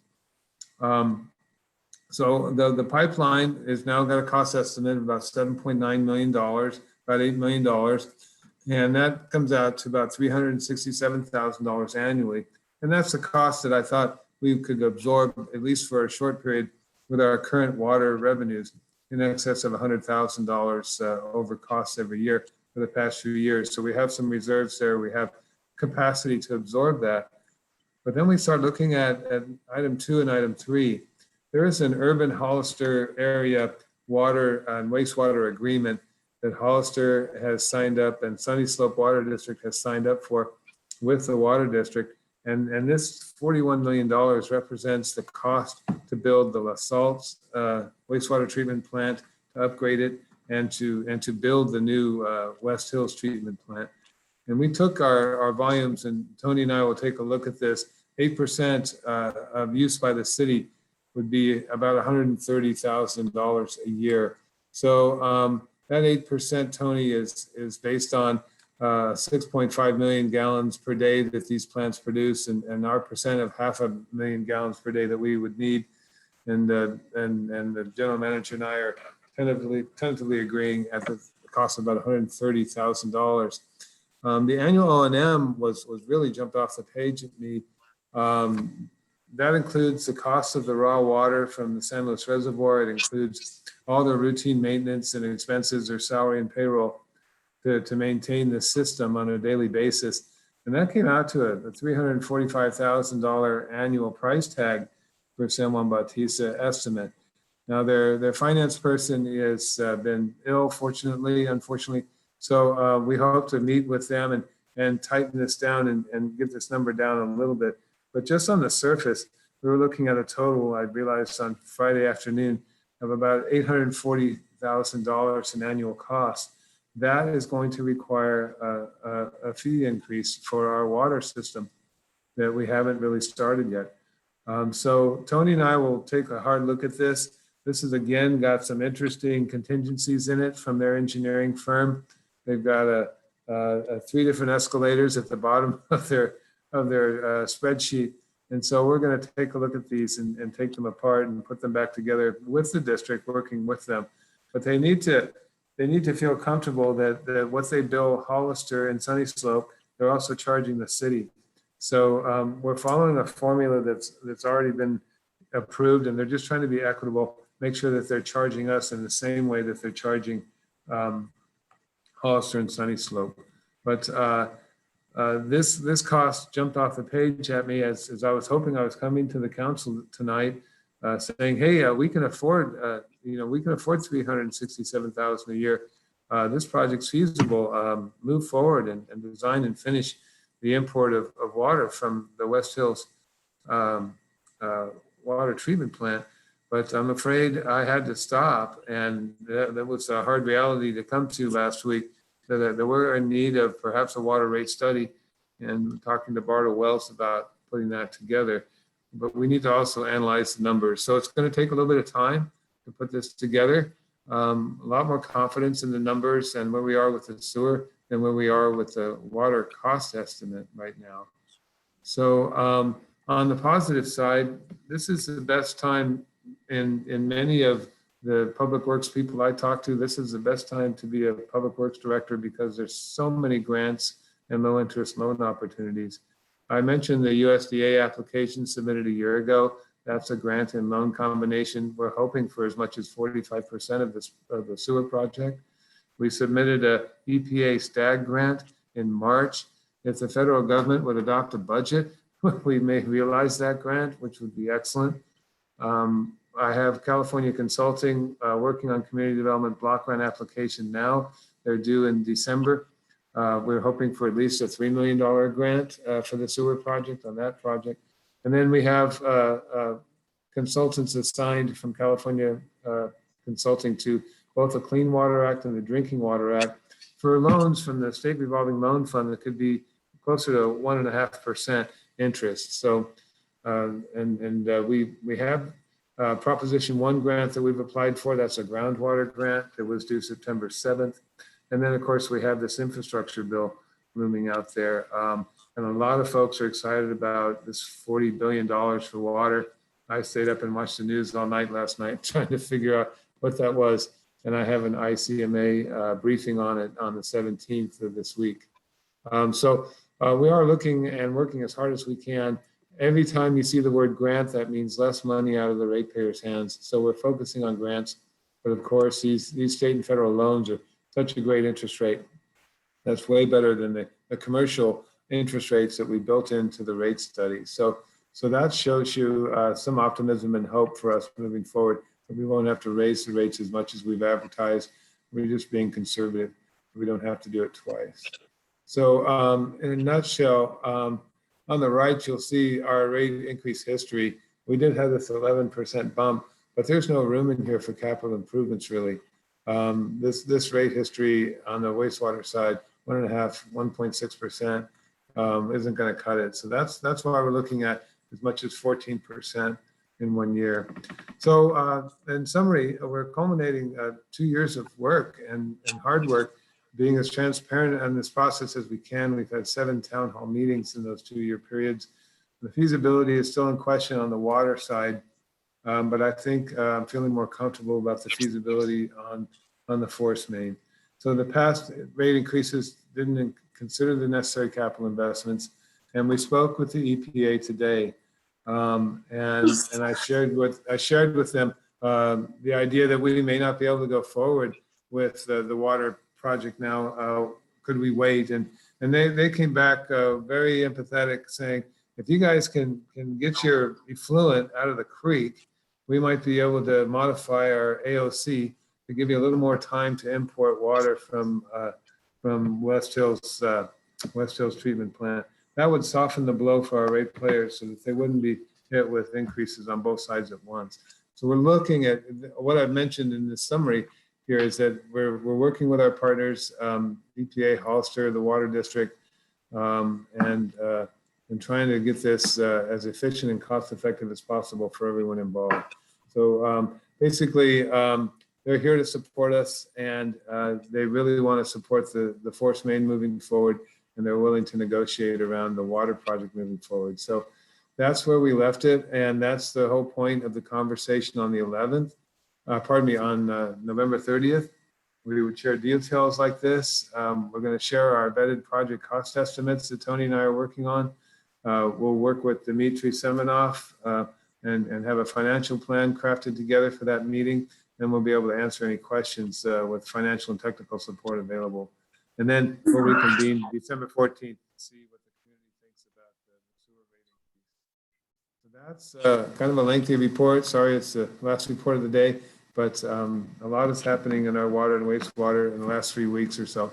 So I just wanted to share that with you. And Tony, I don't know if you wanted to add anything, but that's my summary.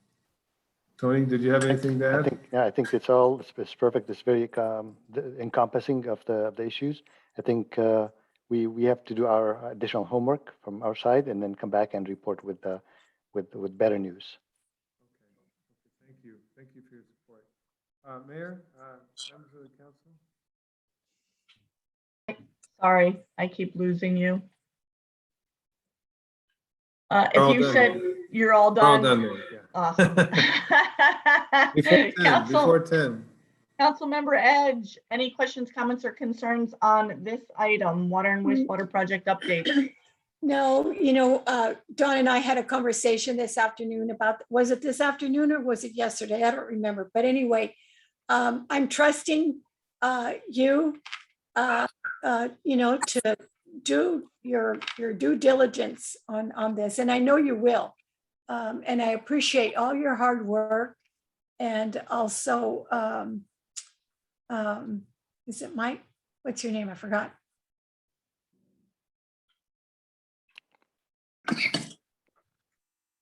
Who are we talking about? I was at our Tony. Tony. His name. Had a senior moment there. No, thank you so much for your hard work. And I'm trusting that, you guys will do your homework and come back and see us with some good news. Thank you. Vice Mayor Flores, any questions, comments, or concerns on the water and wastewater project updates? Oh, I'm glad to hear on that update. I'm glad we're moving forward. Thank you. Thank you. Councilmember Friels? Gosh, it's a lot to absorb, wasn't it? To start with, I understand the rates are up.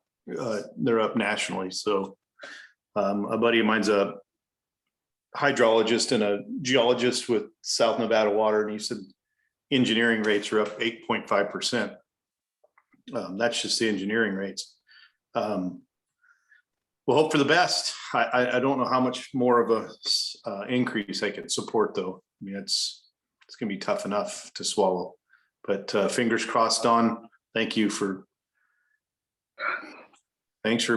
doing all this work. I appreciate it. Thank you. Councilmember Freeman. Thank you. I hate to say this, but I feel I need some clarity, and I don't have a lot of clarity from Stantec. We were given this quite a while ago. It says $6.9 million for the force main to Hollister. Then we get this one and it says 20 million. That's a huge difference. It's a 280% difference. That's not clarity, that's muddy. And I just can't live with that. So, and everyone knows that I've been a proponent for the water system since 2010, and I've been arguing with various city managers, cajoling them, trying to get them to pay attention since then. And so there's no one here that's been a stronger advocate for this system than me, no one. But I can't impose $100 a month rate increase on our community, some of whom are disadvantaged, quite a few who are disadvantaged, taking the average bill from $200 to $300 a month.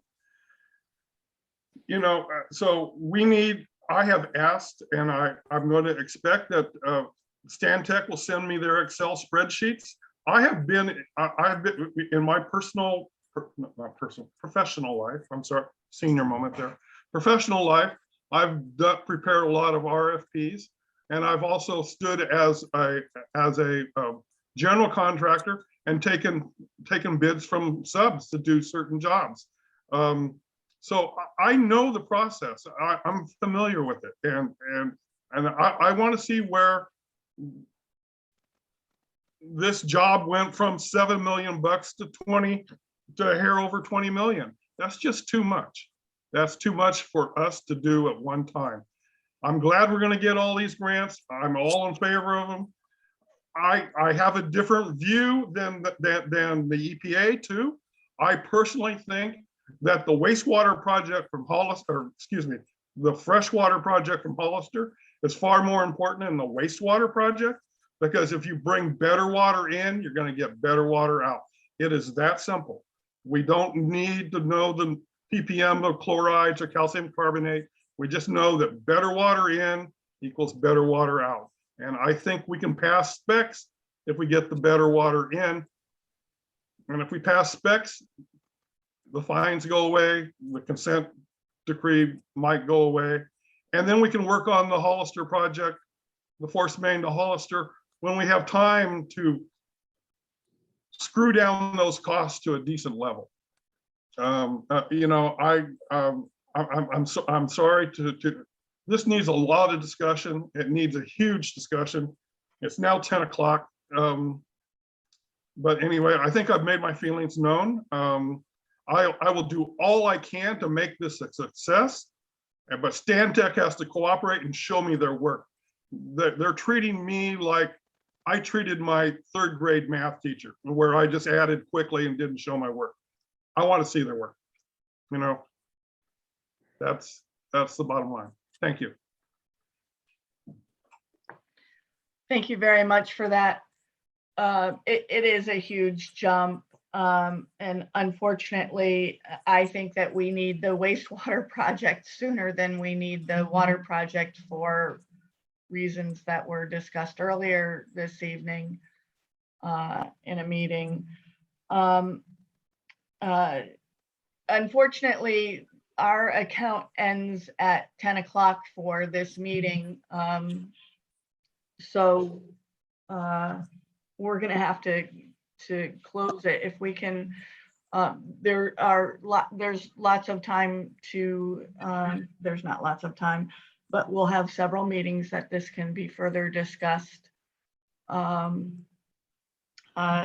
If anybody has anything to say really quick in the next 6 minutes, happy birthday, Cesar, and have a happy and safe Thanksgiving to Yes. all. Vice Mayor Flores, anything to add? No, thank you all. You know, it takes a lot of time, a lot of information, but thank you so much. Thank you. Yeah, and I'm Councilmember- 79. I'm 79 years old today. Councilmember Edge.